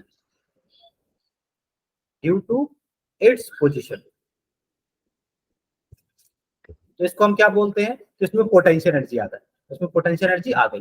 जिसमें मूविंग एबिलिटी ज्यादा वहां पोटेंशियल एनर्जी ज्यादा। अब मैं बताता हूँ मूविंग एबिलिटी पोजीशन का मतलब क्या है। देखो जैसे मान लो तुम अपना फिंगर रखो यहाँ, और यहाँ एक स्टोन ले लो 1 kg का, 10 मीटर हाइट पे, ठीक है। फिर फिंगर रखो, इस बार स्टोन ले लो 100 मीटर हाइट पे, सेम केजी मास, तो दोनों में फर्क क्या है? सर वो ज्यादा ऊपर से गिरा है, वो ज्यादा चोट देंगे सर ज्यादा। एक बार चोट लगेगी और एक बार फ्रैक्चर। हाँ, एक बार चोट लगेगी, एक बार फ्रैक्चर। एक बार उंगली फ्रैक्चर हो जाएगी सर। फर्स्ट कुछ वाले फील हुआ? एक बार हल्की सी चोट लगेगी, एक बार उंगली सूज जाएगी बढ़िया करके। नहीं, एक बार चलो इसको 1 कर देते हैं, 1 मीटर पर। अब 1 मीटर वाले में ज्यादा नुकसान नहीं होगा, बस ये होगा कि थोड़ा सा हल्का सा कट जाएगा, फ्रैक्चर सा आ जाए। लेकिन इसमें तो मोस्ट प्रोबेबली है कि उंगली की चटनी बन जाएगी। 100 मीटर बहुत ज्यादा होता है, और ऑब्जेक्ट का वेट 1 kg, सोचो क्यों नीचे आते तो वेलोसिटी बहुत ज्यादा हाई हो जाएगी ना। Yes sir. आ रहा है समझ में कि नहीं? तो हम ये कह सकते हैं, मतलब खैर वो तो चलो एक मजाक की बात है, लेकिन फील करने के लिए बहुत अच्छा एग्जाम्पल होता है। तो भाई देखो, कम हाइट है ना, तो कम पोजीशन, इसकी हाइट का है सिर्फ 1 मीटर, तो ये सारा फर्क हाइट की वजह से आ रहा है। अब हमने हाइट को 100 मीटर कर दिया, तो इस ऑब्जेक्ट की एनर्जी बढ़ गई और इसने हमें ज्यादा हार्म पहुंचाया। जिसकी एनर्जी ज्यादा होती है वो हमें ज्यादा हार्म पहुंचाता है। क्यों? न्यूक्लियर बम याद है, उसकी एनर्जी ज्यादा होती है ना, तो ज्यादा हार्म पहुंचाता है कि नहीं? 2 शहर खत्म हो जाते हैं, हिरोशिमा नागासाकी। क्यों? आ रहा है समझ में कि नहीं? आ रहा है। जो ज्यादा हार्म पहुंचाता है उसकी एनर्जी ज्यादा होती है। आ रहा है समझ में? और जो लेस हार्म पहुंचाता है उसकी एनर्जी लेस होती है। आ रहा है समझ में? ये एक एग्जांपल है, ऐसा नहीं कि मतलब आप डेफिनेशन यही बना लेना कि भाई जो हमें ज्यादा नुकसान पहुंचाएगा उसकी एनर्जी बहुत ज्यादा होगी। ठीक है, चलो ये बस एक एग्जांपल है समझाने के लिए। ठीक है, तो अब इस केस में देखो, इस केस में बस ऑब्जेक्ट की पोजीशन, ग्राउंड से बस पोजीशन अलग है। एक में 1 मीटर है, एक में 100 मीटर, एक में 1 मीटर है, एक में 100 मीटर है। ठीक है, तो 100 मीटर वाले में एनर्जी ज्यादा है। तो यहाँ एनर्जी ज्यादा क्यों आई? आपने ऐसा क्यों बोला कि इसमें एनर्जी ज्यादा है? ड्यू सर टू इट्स इसमें ज्यादा पोजीशन, टाइम मिल ड्यू गया ना टू इट्स फॉल होने के पोजीशन। लिए। हाँ, हाइट यानी पोजीशन, एक की पोजीशन यहाँ, एक की पोजीशन यहाँ है। आ रहा है समझ में? ठीक है, एक होता था ना वो कागज का टुकड़ा किसी को फेंक के मारो तो उतनी चोट नहीं लगती थी। लेकिन कभी कभी तुम लोगों ने देखा होगा, बच्चे क्या करते थे, रबड़ में ऐसे उस करके पीछे की तरफ करते थे, फिर छोड़ते थे, तो उसमें हाई स्पीड में आके वो लगता था। तो अगर तुमने रबड़ बैंड लिया है, रबड़ बैंड, ये है रबड़ बैंड, ठीक है, ये रबड़ बैंड, इसमें तुमने कागज के टुकड़े को ऐसे लगा दिया, तो बताओ इसकी एनर्जी कितनी है? अभी इसमें सर अभी बहुत कम एनर्जी है। अभी तो ठीक कम है, है। अब हमने क्या किया, रबड़ को स्ट्रेच कर दिया, अब यहाँ लगा दिया। अब इसकी बस एनर्जी पोजीशन चेंज हुई है। देखो, पहले यहाँ पे था, पहले यहाँ पे था, हमने इसको पीछे की तरफ शिफ्ट कर दिया। आ रहा है समझ में? हमने इसको क्या किया, पीछे की तरफ शिफ्ट कर दिया। ठीक है, पीछे की तरफ ही तो शिफ्ट किया है, पीछे की तरफ ही तो शिफ्ट किया है। तो बस ऑब्जेक्ट की पोजीशन चेंज हुई है, और पोजीशन चेंज होने की वजह से इसमें अब एनर्जी ज्यादा आ गई। तो हम कहेंगे इसमें कौन सी एनर्जी आई? इसमें पोटेंशियल। इसमें कौन सी एनर्जी आई? इसमें पोटेंशियल। ऑब्जेक्ट की पोजीशन चेंज होने की वजह से जो एनर्जी आती है उसको हम पोटेंशियल एनर्जी बोलते हैं। ठीक है, आ रहा है समझ में? तो एक एग्जांपल यहाँ पे देखो, ये है हाइट। तो एक सिनेरियो ये है कि हम कह सकते हैं कि पोटेंशियल एनर्जी किस पे डिपेंड करती है? डायरेक्टली प्रोपोर्शनल होती है हाइट पे, डायरेक्टली प्रोपोर्शनल होती है हाइट। जबकि ये कंक्लूजन मत निकाल लेना कि पोटेंशियल एनर्जी हमेशा हाइट पे डिपेंड करती है। पोटेंशियल एनर्जी के वेरियस सिनेरियो होते हैं। स्प्रिंग सिस्टम होता है ना, spring system. Yes sir. Spring में जब किसी ऑब्जेक्ट को प्रेस करते हो, तो जितना ज्यादा तुम प्रेस करोगे ना, इस ऑब्जेक्ट में मूव करने की एबिलिटी उतनी ज्यादा होगी। जैसे ही छोड़ो तो बहुत तेजी से मूव करेगा। आ रहा है समझ में? जैसे एक बार तुमने इसे मूव करके यहाँ तक लाया, ये सिचुएशन 1 है, d1 डिस्टेंस तक। एक बार तुमने कंप्रेस करके यहाँ तक लाया, ठीक है, तो इन दोनों सिचुएशन में T2 वाले में मूविंग एबिलिटी ज्यादा है। अगर तुमने इसे होल्ड कर रखा है, जैसे ही तुम इसे छोड़ोगे ना, बहुत तेजी से मूव करेगा D2 वाला, क्योंकि इसमें मूविंग एबिलिटी ज्यादा है। मूव करने की औकात, मूव करने की क्षमता, मूव करने की टेंडेंसी, एबिलिटी, ये ज्यादा है। आ रहा है समझ में? Yes sir. तो हम ये कहते हैं कि भाई देखो, ये सिर्फ पोजीशन की वजह से, कुछ और चेंज नहीं हुआ। एक बार यहाँ पे था ऑब्जेक्ट, अब यहाँ आ गया, सिर्फ पोजीशन चेंज करने की वजह से। अब यहाँ पे कोई हाइट नहीं, देखो यहाँ कोई हाइट है? बताओ, हाइट है यहाँ कोई? No sir. नहीं। लेकिन यहाँ हम कह रहे हैं potential energy directly proportional to mass, लेकिन कब? Keeping mass constant, keeping mass constant. Mass हमारा जब कांस्टेंट होगा। और ये सिर्फ हम कब कह रहे हैं? ये सिर्फ हम तब कर रहे हैं जब ऑब्जेक्ट हमारा हाइट अटेंड करे, कोई ना कोई हाइट अटेंड करे, और सरफेस से कोई ना कोई हाइट अटेंड करे, ऊपर जाएगा, तब हम कह रहे हैं potential energy directly proportional to height. Potential energy directly proportional to height. ठीक है, अब ये हो गया। अब अनदर केस लेते हैं, तो आपका केस फर्स्ट हो गया। ठीक है, अब सर अगर जैसे गड्ढा खोदा और फिर ऊपर से फेंका, फिर गड्ढा खोदा, उसे ऊपर से फेंका, फिर हाँ फिर तब भी न्यू वही है। डायरेक्शन। तभी देखो बेसिकली तुम डिफरेंस की बात करते हो, पोटेंशियल एनर्जी का एग्जैक्ट मेजर कोई कर भी नहीं सकता, एग्जैक्ट वैल्यू आती ही नहीं। हम पोटेंशियल एनर्जी को किसी के रेस्पेक्ट में बात करते हैं हमेशा। हम कह देते हैं, हम ऐसे कह देंगे कि भाई गड्ढा जो तुमने खोद दिया है इसमें गड्ढा, उस गड्ढे में एनर्जी जीरो है, और जब तुम किसी लेवल पे आ गए तब तुम्हारी जो एनर्जी है हाई है, पोटेंशियल एनर्जी हाई है यहाँ इसके कंपेरिजन में, इस सिचुएशन के कंपेरिजन। तो बेसिकली दो पॉइंट के बीच की पोटेंशियल एनर्जी का डिफरेंस भी है जो हम कैलकुलेट करते हैं ऑलवेज, ठीक है। Yes sir.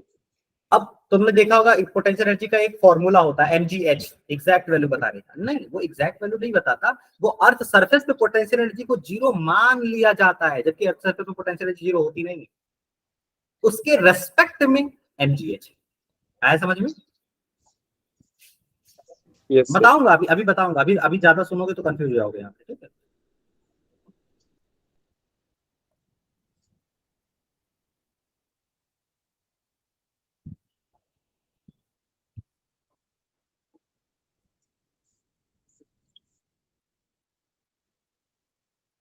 लो तुमने लिखवा दिया, अभी हट भी नहीं रहा।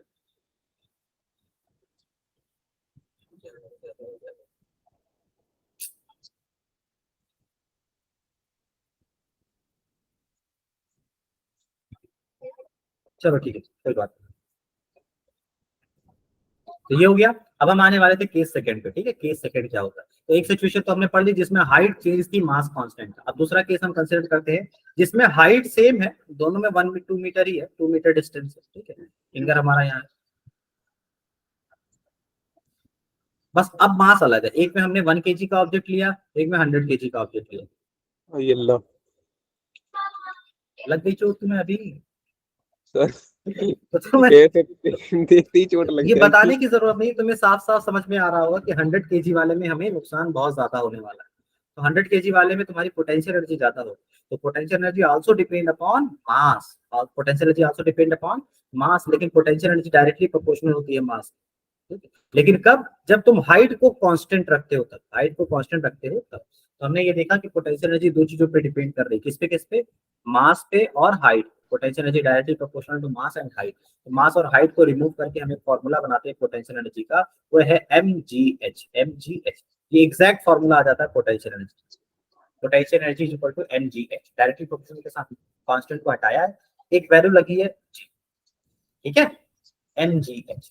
ये एग्जैक्टली ये एनर्जी कंजर्वेशन एक रूल है, उससे आया फॉर्मूला। बाद में मैं डिराइव करा दूंगा कैसे mgh आया है, लेकिन अभी के लिए याद कर दो। जब किसी ऑब्जेक्ट को, m मास के ऑब्जेक्ट को h हाइट पे अगर तुम लेके गए, h हाइट पे अगर तुम लेके गए, ठीक है, तो इसमें कितनी एनर्जी आ जाएगी, उसमें mgh एनर्जी आ जाएगी, इसमें mgh एनर्जी आ जाएगी। अगर तुमने h हाइट मूव कराया तो कहां से, from the earth surface, from the earth surface, ठीक है।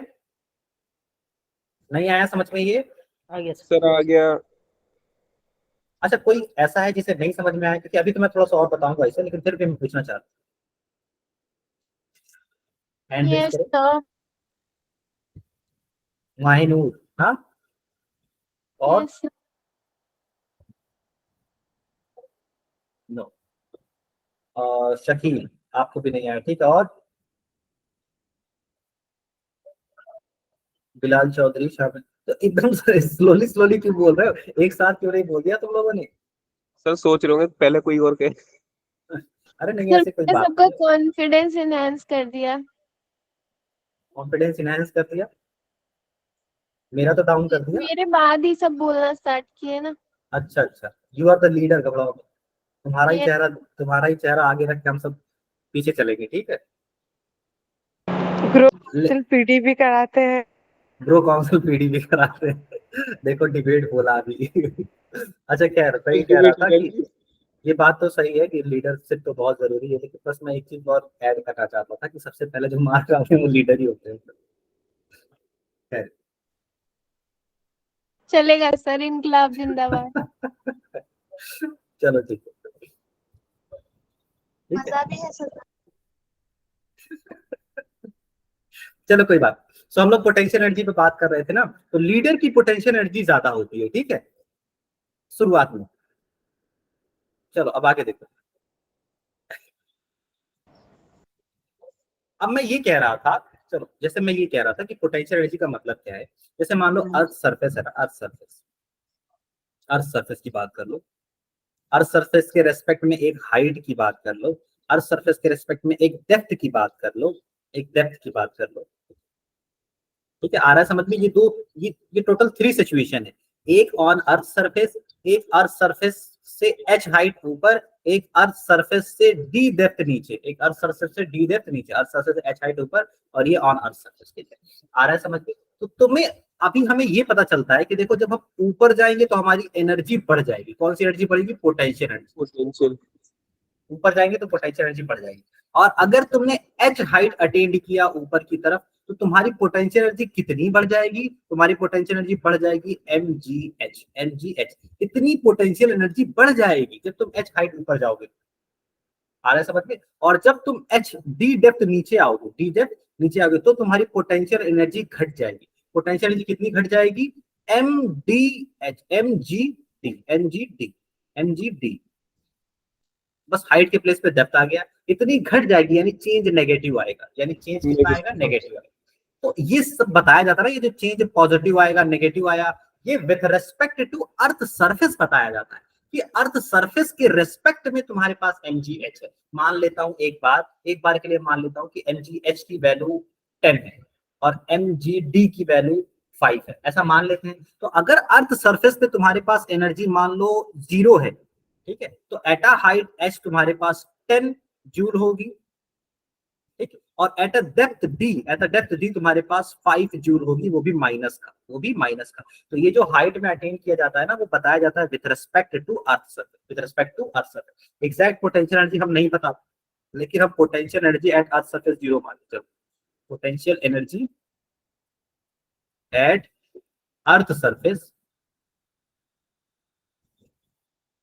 इज 0, ये कंसीडर किया जाता है, ये एक्चुअल अमाउंट नहीं, ये मान के चला जाता है। और जब तुम पोटेंशियल एनर्जी अर्थ सरफेस पे 0 मानते हो, तो potential energy at a height h जो है ना, वो mgh आ। क्या हुआ? सर कोई और सरफेस का पूछ लीजिए, जैसे प्लैनेट। मून का? Yes sir. नहीं, अर्थ पे बात करो ना, अर्थ पे रहो। इस चैप्टर में हमें अर्थ पे ही रहना, मून पे नहीं जाना। ओके। ठीक है, तो ये समझ में आया कि जो सारी चीजें बताई जाती है पोटेंशियल एनर्जी के बारे में, वो with respect to earth surface बताई जाती है। जैसे यार अभी तुम लोग से कह दिया जाए कि एक लड़की है, वो तुम लोगों से इतना तेज है, कैसे बताओगे? तो एक लड़की है वो तेज है, तो तेज कोई किसके रिस्पेक्ट में होता है बताओ? सर पढ़ाई के मामले में भी हो सकता है, बच्चों के रिस्पेक्ट में होता है, बच्चों के रिस्पेक्ट में होता है ना। तेज का वैसे कोई पैरामीटर थोड़ा है। मैं कह दूं हाँ 4 यूनिट तेज है, 4 यूनिट तेज का क्या मतलब है बताओ? ये 4 किलोमीटर पर सेकंड तेज है। किलोमीटर पर सेकंड में नहीं ना पढ़ाई मेजर करोगे। तो मैं बता रहा हूँ यहाँ हम क्या फाइंड करते हैं, यहाँ हम रिलेटिवली देखते हैं। हम कहते हैं अच्छा ऐसा है कि देखो ऐसा हो रहा है कि जब हम क्लास में पढ़ाते रहते हैं तो फला लड़का ऐसा है जो बाकी लड़कों से ज्यादा आंसर देता रहता है, ठीक है। तो इस बेसिस पे हम कह सकते हैं कि ये वाला जो लड़का है बाकी बच्चों से तेज, यानी हम किसी एक क्वांटिटी को दूसरे क्वांटिटी के रेस्पेक्ट में बता पाते। अब काला और गोरा कैसे डिसाइड करोगे बताओ? अब तुम कह रहे हो इंडिया में रह के कह रहे हो यार मैं तो बहुत गोरा हूँ, ठीक है, और ये तुम्हारा कलर आ गया, मान लो तुम्हारा ये कलर आ गया, तुम्हारा, ठीक है, कह रहे हो मैं बहुत गोरा हूँ, मान लो ये गोरा कलर ही है, थोड़ा देर तो तुम बहुत ही एटीट्यूड में आ गए, बस अपना तो बहुत ही गोरा हूँ। लेकिन एक मिनट शांत रहो, पहले चुप रहो। अब मान लो तुम चले गए यूएसए में, अब यूएसए में ऐसे आदमी मिल गए, अब यूएसए वाले तुम्हें कह रहे हैं बहुत काला है, ठीक है, तो तुम गोरे हुए काले हुए, इंडिया वाले तुम्हें गोरा कह रहे हैं, यूएसए वाले काला कह रहे हैं। सर मैं साउथ अफ्रीका चली जाऊंगी। हाँ, ये सारी चीजें विद रिस्पेक्ट होती। आ रहा है समझ में? अब इंडिया में कोई लड़का काला है, मान लो कोई एक लड़का काला है, ब्लैक है थोड़ा सा, आ रहा है समझ में? इस तरह से ब्लैक, इतना नहीं उससे कम। अब वो चला गया साउथ अफ्रीका, तो उसको क्या बोलेंगे लोग? यार ये तो बहुत गोरा है।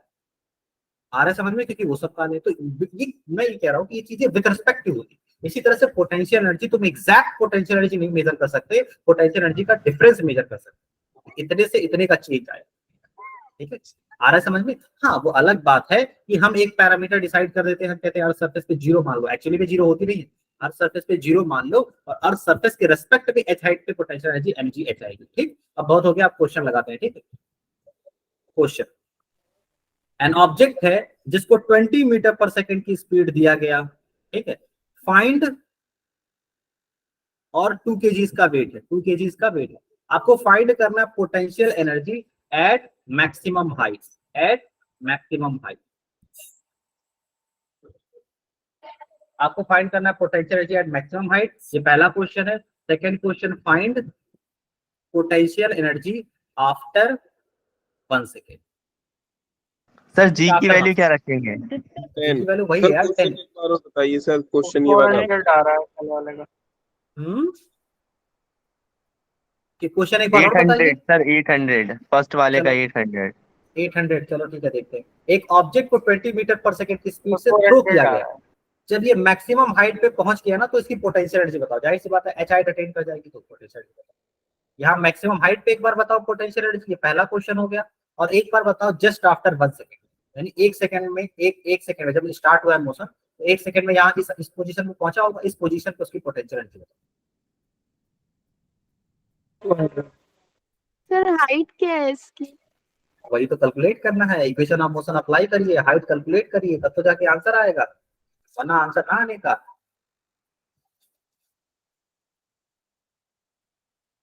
अरे अभी तुम लोग 11th में जाओ। 11th, सेंटीमीटर क्या दिया आप? हाँ सेंटीमीटर क्या है सर? किसकी? 300 सर। अच्छा चलो ठीक है, चेक करते हैं। सर 20 मीटर आप क्या दिए वहाँ पे? हाइट या 20 मीटर, 20 मीटर पर सेकेंड है बेटा, क्या है बताओ फिर? 20 मीटर पर सेकेंड है, स्पीड है ना, जिस स्पीड से थ्रो किया सर गया। हाइट आ रही है 20, सर हाइट आ रही है 400। हाइट कितनी आ रही है? हाइट आ रही है 20। 20। तो हाइट 20 आ गई, तो 20 यहाँ पे हाइट हो गई। अब यहाँ पे पोटेंशियल एनर्जी निकाल दो। तो पोटेंशियल एनर्जी होती क्या है? mgh, यही तो होती है ना। तो मास है तुम्हारा 400 आ रहा है। g है तुम्हारा 10 और हाइट है तुम्हारा 20।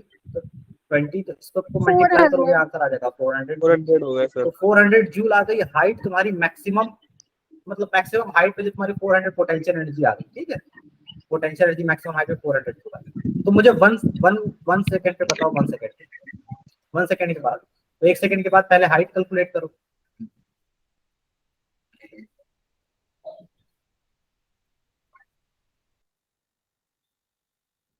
सर हाइट कैसे कैलकुलेट करेंगे? नहीं बता रहा, ये कैलकुलेट करिए आप, इतनी बार हो चुका है ये देखो इक्वेशन ऑफ मोशन अप्लाई करके बता ही देता हूँ। पता नहीं आफ्टर 1 सेकंड, यानी यहाँ से लेकर यहाँ तक का टाइम 1 सेकंड हुआ है। इक्वेशन ऑफ मोशन लगाओ ना, यहाँ से लेकर यहाँ तक, बस तो हम ऐसे कहेंगे इनिशियल वेलोसिटी हमें 20 दे रखा गया है, एक्सेलरेशन वही होना है g 10 metre per second negative का, ठीक है। और हमें टाइम कहा गया है 1 सेकंड, 1 सेकंड में हमें बताना है, क्या बताना है? हाइट। तो हाइट को ही तो बोलते हैं डिस्टेंस ट्रेवल। डिस्टेंस ट्रेवल हम कैसे निकालते थे? 5 ut मीटर आ जाएगा। Minus half eighty plus half eighty square होता है, लेकिन एक्सेलरेशन की वैल्यू नेगेटिव पुट कर देंगे। तो u हो जाएगा तुम्हारा 20, t हो जाएगा तुम्हारा 1, 1 सेकंड में बताना है, -1/2 टाइम्स ऑफ इसकी वैल्यू 10 हो गई और टाइम 1 × 1। तो कट 5 करोगे आ ना तो ये जाएगा। 5 आ जाएगा और ये आ जाएगा 20, 20 - 5 15 मीटर आएगा। 15 आ रहा है सर। 15 मीटर तो तुमने हाइट ट्रेवल कर ली, 15 मीटर हाइट ट्रेवल की, तो यहाँ पे पोटेंशियल एनर्जी कितनी आएगी? 300। तो पोटेंशियल एनर्जी आ जाएगी mgh। m है तुम्हारा 2, g तुम्हारा सेम रहने वाला, हाइट तुम्हारा कितना रहने वाला है? 15। इसे सॉल्व करोगे 300 आएगी। और ये 300 पॉजिटिव आएगी या नेगेटिव आएगी? नेगेटिव। पोटेंशियल एनर्जी पॉजिटिव या नेगेटिव? पॉजिटिव आएगी, क्योंकि अर्थ सरफेस पे हमारी 0 थी। तो जैसे ही हम ऊपर गए, हमारी हाइट अटेन किया ना, तो पोटेंशियल एनर्जी हमारी बढ़ जाएगी, ठीक है। मैं भी सब बता दूंगा पोटेंशियल एनर्जी पॉजिटिव और नेगेटिव का मतलब, कैसे तुम डायरेक्टली वो सिचुएशन को देख के बता सकते हो कि हाँ पोटेंशियल एनर्जी यहाँ पॉजिटिव है या नेगेटिव है, ठीक है। ये चीज समझ में आई। अब मैं एक चीज को तुम्हें रिलेट करना चाहूंगा कि देखो, जब तुम ऑब्जेक्ट को ऊपर थ्रो किए हो ना, तो ऑब्जेक्ट ऊपर गया ऊपर गया ऊपर गया, इसकी पोटेंशियल एनर्जी बढ़ी है, बढ़ी है। What happened with kinetic energy? Kinetic energy घटी है। देखो काइनेटिक एनर्जी घटी, यहाँ से यही वाला सिचुएशन ले लेते, यही तो था 1 सेकंड वाला। देखो same question, 20 metre per second 2 kg, 1 second के बाद काइनेटिक एनर्जी हमारी कितनी आई थी? -300 जूल आई थी, घट गई थी ना। और ये देखो इस पे -300 आया है, इस पे +300 आया, यहाँ +300 आया। इसका मतलब समझ रहे हो? काइनेटिक एनर्जी घटी है और पोटेंशियल एनर्जी बढ़ी है। और इसका एक और मतलब है कि जितनी काइनेटिक एनर्जी घटी है, उतनी ही पोटेंशियल एनर्जी बढ़ी है। आ रहा है समझ में कि नहीं? हुआ है या नहीं हुआ है बताओ? 300 का काइनेटिक एनर्जी में चेंज आया था, कम हुई थी, और 300 पोटेंशियल एनर्जी बढ़ गई। तो सारी काइनेटिक एनर्जी किसमें कन्वर्ट हो गई? पोटेंशियल एनर्जी में। इसी चीज को बोलते हैं conservation of energy. Conservation of energy.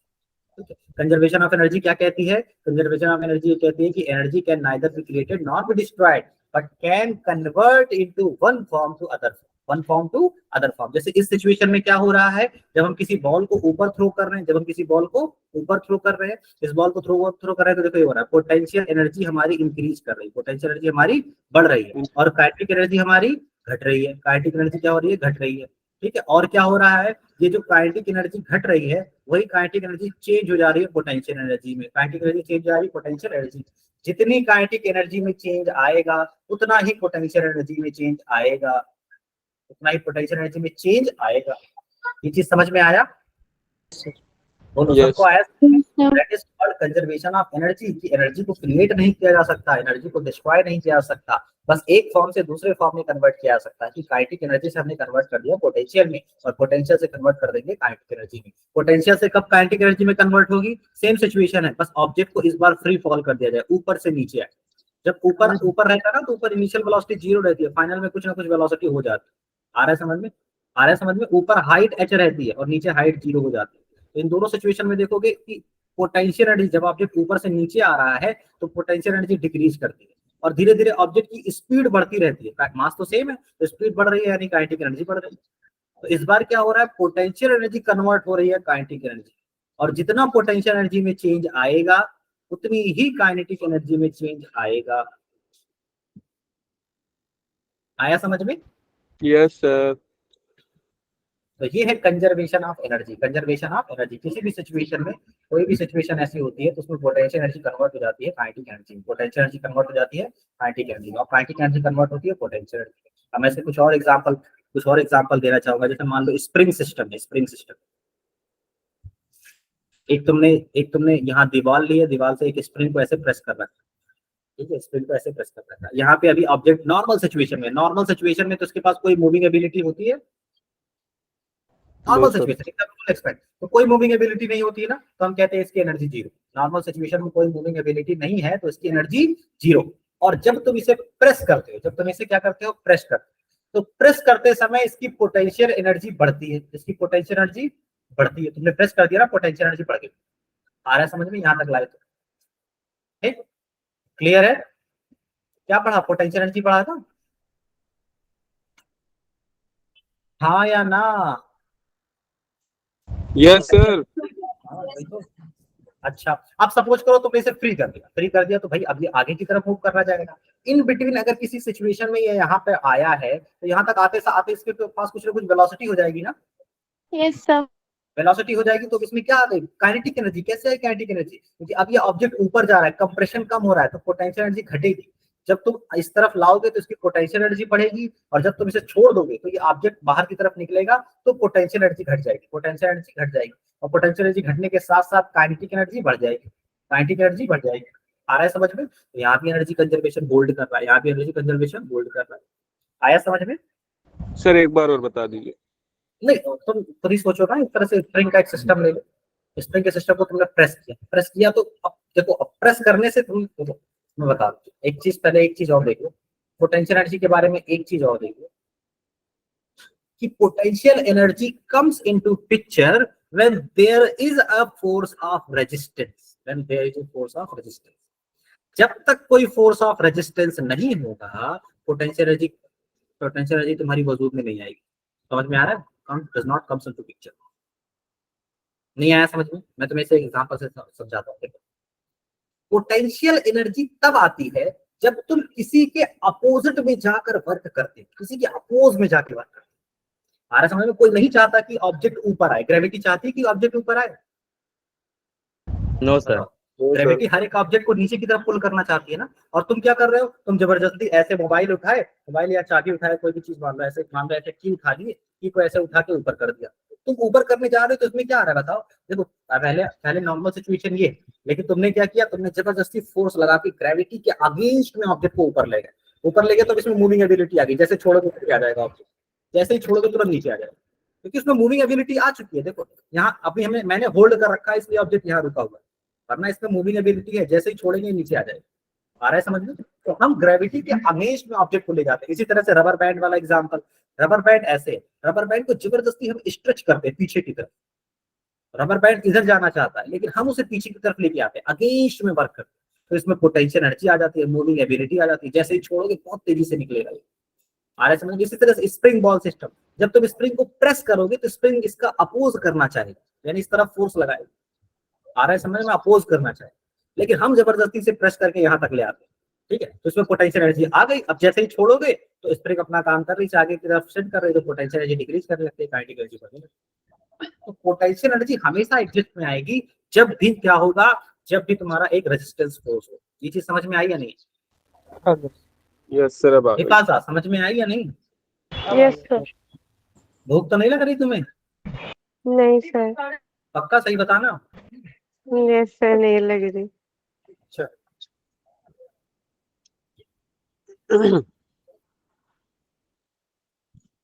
चलो, ये हो गया कंजर्वेशन ऑफ एनर्जी के बारे में, कंजर्वेशन ऑफ एनर्जी के बारे में, ठीक। ये हो गया conservation of energy. Conservation of energy समझ में आया? यस सर, आ गया। अच्छा, अब एक और चीज हम देखते हैं। अब हमारा देखो most of the topic cover हो चुका, कंजर्वेशन ऑफ एनर्जी कवर हो चुका, पोटेंशियल एनर्जी हमने देख लिया। अब पोटेंशियल एनर्जी के बाद एक बार हम देख लेते हैं, कंजर्वेशन ऑफ एनर्जी में ही हम देख लेते हैं वर्क और एनर्जी कैसे रिलेट करते हैं, वर्क और एनर्जी कैसे रिलेट करते हैं, work and energy, work and energy कैसे रिलेट करते हैं। आ रहा है समझ में? वर्क एंड एनर्जी कैसे रिलेट करते हैं। तो देखो वर्क एंड एनर्जी रिलेट कैसे करते हैं। अब जरा एक बार सिचुएशन एज्यूम करो। देखो इसमें फिजिक्स में ना जितनी ज्यादा सिचुएशन एज्यूम करोगे ना उतना ही ज्यादा ये समझ में आता है। तो मैं तुम्हें एग्जांपल बताता हूँ। जैसे मान लो एक बच्चा जा रहा है, ठीक है, एक बच्चा इस तरह से जा रहा है, एक बच्चा जा रहा है, इसके हाथ में क्या है, टायर, इसे डंडा मार रहा है और डंडा मारने के बाद जो टायर इसका मूव कर रहा है, ठीक। आ रहा है समझ? तो इसने क्या किया, ये खड़ा था, मान लो यहाँ पे खड़ा ही था, इसने इस तरह से स्टिक उठाया, स्टिक से इसे हिट किया तो ये मूव करने लगा। आ रहा है समझ में? तो अगर इसने हिट किया, हिट करने का मतलब फोर्स अप्लाई किया, फोर्स अप्लाई करने का मतलब, फोर्स अप्लाई करने से इसमें डिस्प्लेसमेंट आया, डिस्प्लेसमेंट आया, और डिस्प्लेसमेंट आने की वजह से इसमें वेलोसिटी आ गई। वो डिस्प्लेसमेंट तो तभी कवर होगा ना। तो डिस्प्लेसमेंट, फोर्स और डिस्प्लेसमेंट तो तुम्हारा वर्क आ गया, और वेलोसिटी की वजह से एनर्जी आ गई। तो मुझे नहीं लगता वर्क करने से एनर्जी आई है।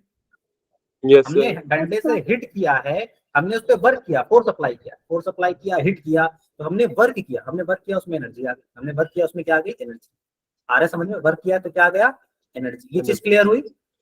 Yes sir. ठीक है, तो हम एक स्टेटमेंट बोलते हैं and that statement is work done on the system.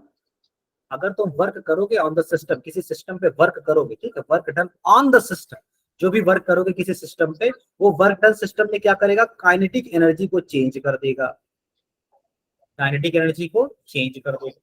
Work done on the system, take work done on the system, अगर किसी सिस्टम पे वर्क करते हो तो सिस्टम की एनर्जी इंक्रीज करती है, सिस्टम की एनर्जी इंक्रीज करती है। अब मैं उसका एग्जांपल बता देता हूँ। मान लो तुम्हारा टायर पहले आ रहा था 5 मीटर पर सेकेंड की स्पीड से, तुम यहाँ बैठे हो वर्क करने के लिए रेडी, एक डंडा लेते, ठीक है। अब टायर यहाँ पहुंचा, तुमने हिट कर दिया, अब टायर मूव करने लगा 10 मीटर पर सेकेंड की स्पीड से। तो पहले काइनेटिक एनर्जी लो थी, ठीक है, अब ये काइनेटिक एनर्जी क्या हो गई है, ज्यादा। तो काइनेटिक एनर्जी क्या हो गई, काइनेटिक एनर्जी 2 ग्रेटर है काइनेटिक एनर्जी 1 से। एक चीज क्लियर है या नहीं? मास सेम है, वेलोसिटी ज्यादा, काइनेटिक एनर्जी ज्यादा। आ रहा है समझ में? तो काइनेटिक एनर्जी में चेंज किसकी वजह से आया, हिट करने की वजह से। हाँ, हिट करने की वजह से। हिट करने का मतलब फोर्स अप्लाई करने की वजह से। ये जो फोर्स अप्लाई किया गया, फोर्स अप्लाई किया तो डिस्प्लेसमेंट भी उसी डायरेक्शन में हुआ ना। तो फोर्स अप्लाई किया मतलब हम कह सकते हैं वर्क किया है, इसलिए। तो वर्क की वजह से जितना ज्यादा तुम वर्क करोगे काइनेटिक एनर्जी में उतना ही चेंज आएगा। तो हम ये भी कह सकते हैं kinetic energy, work done on the system is equal to change in kinetic energy, change in kinetic energy. और ये चेंज कैसा आएगा, ये चेंज आएगा पॉजिटिव। अगर तुम work done on the system करते हो तो work done on the system, ये वर्ड याद रखना, ऑन द सिस्टम, सिस्टम पर वर्क किया गया है। आ रहा है समझ में? बोलो। अब एक और सिचुएशन कंसीडर कर लेते हैं, एक और सिचुएशन कंसीडर कर लेते हैं। एक ट्रक है,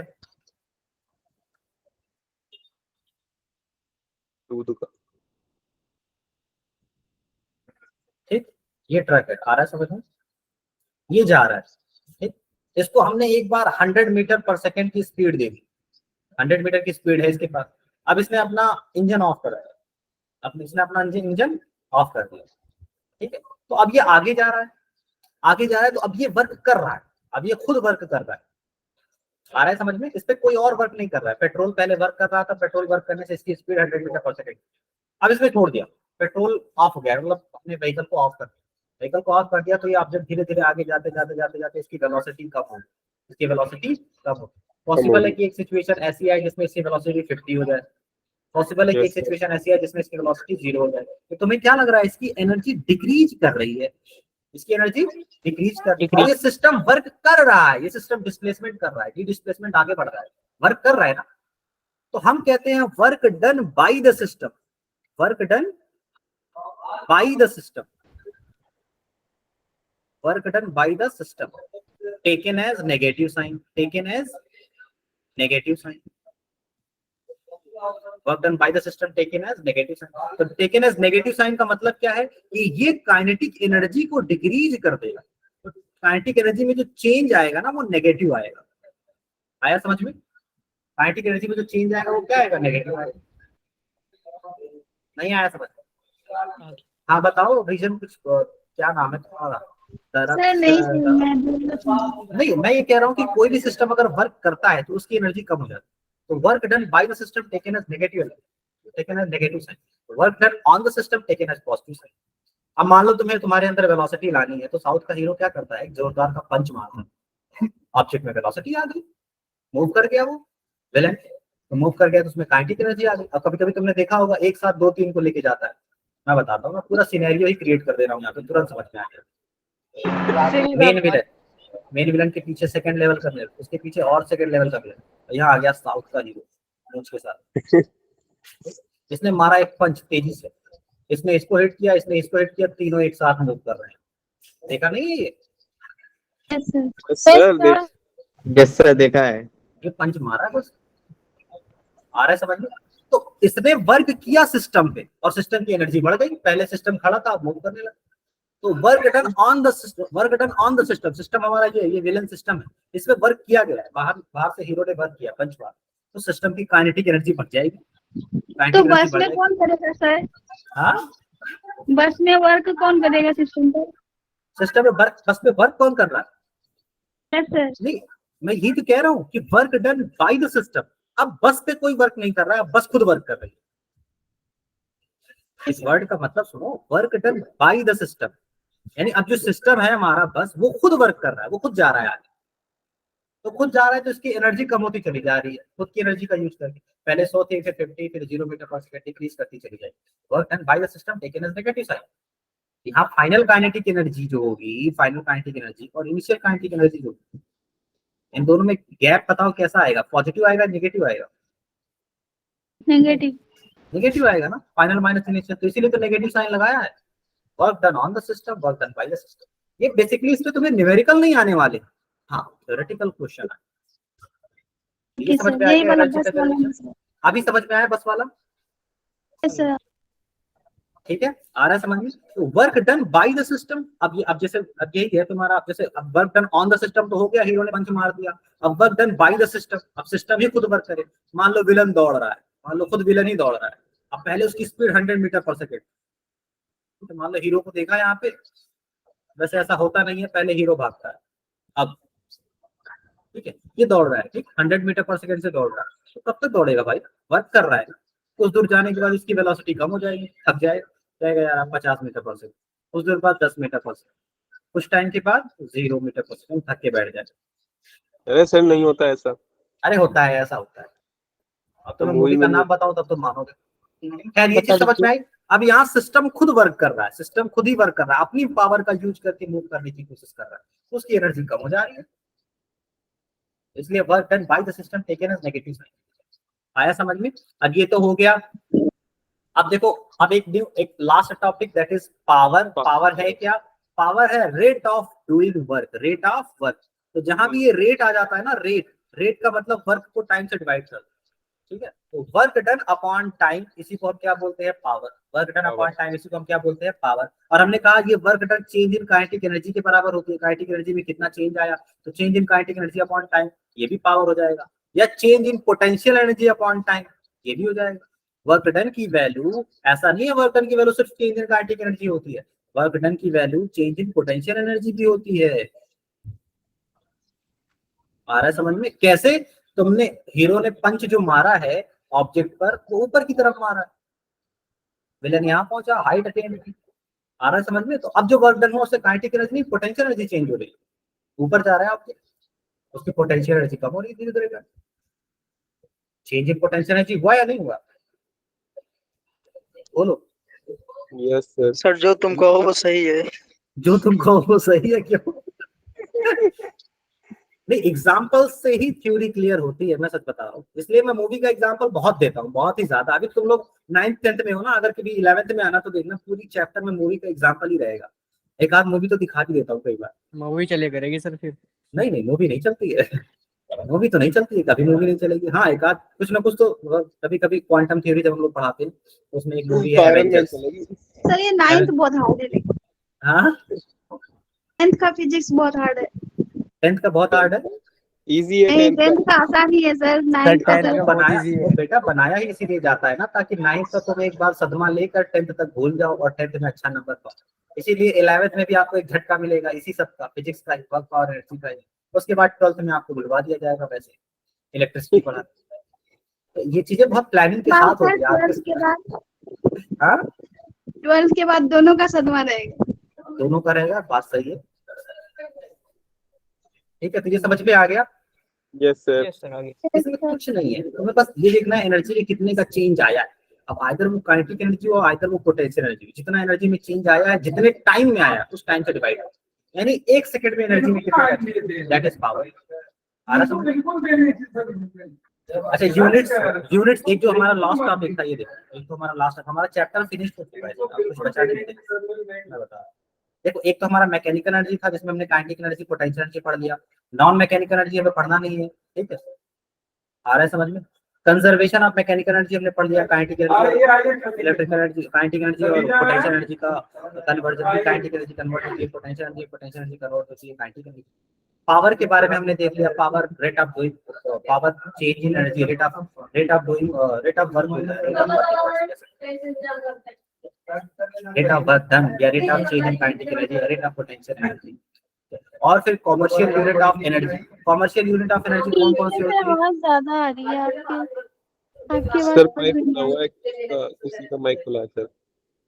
जिसका माइक खुला है, किसी का नहीं माइक खुला है, सिर्फ मेरा खुला है।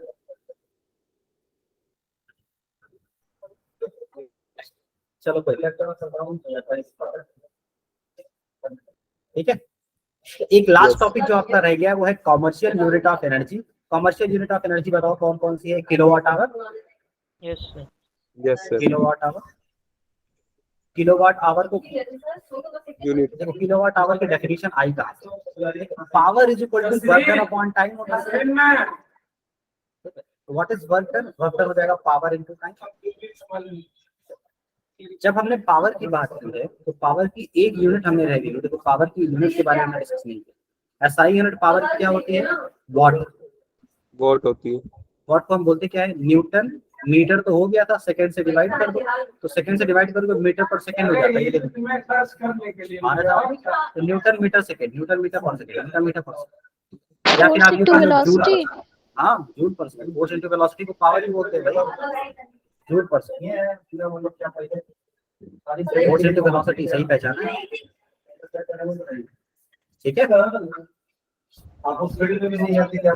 देखो, सुनो बताएं, सुनो हम बताएं।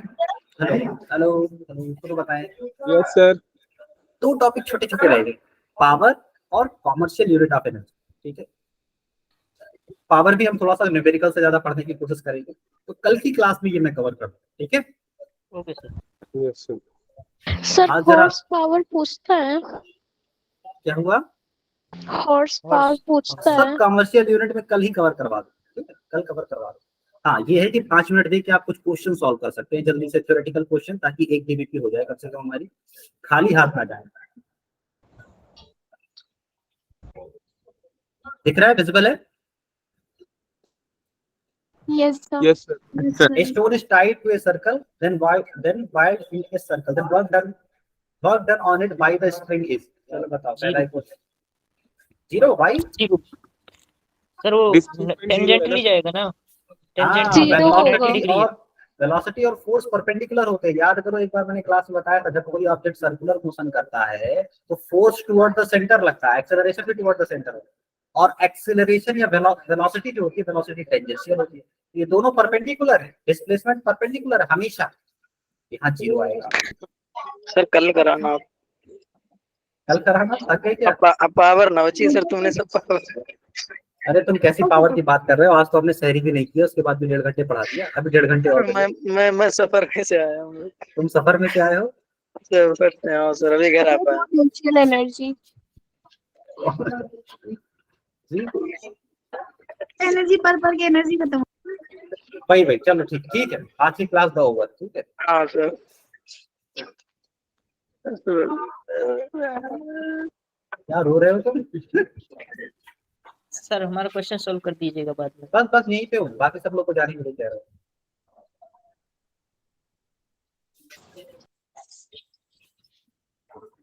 ठीक है, अब बाकी जो जाना चाहते हैं जा सकते हैं, ठीक है।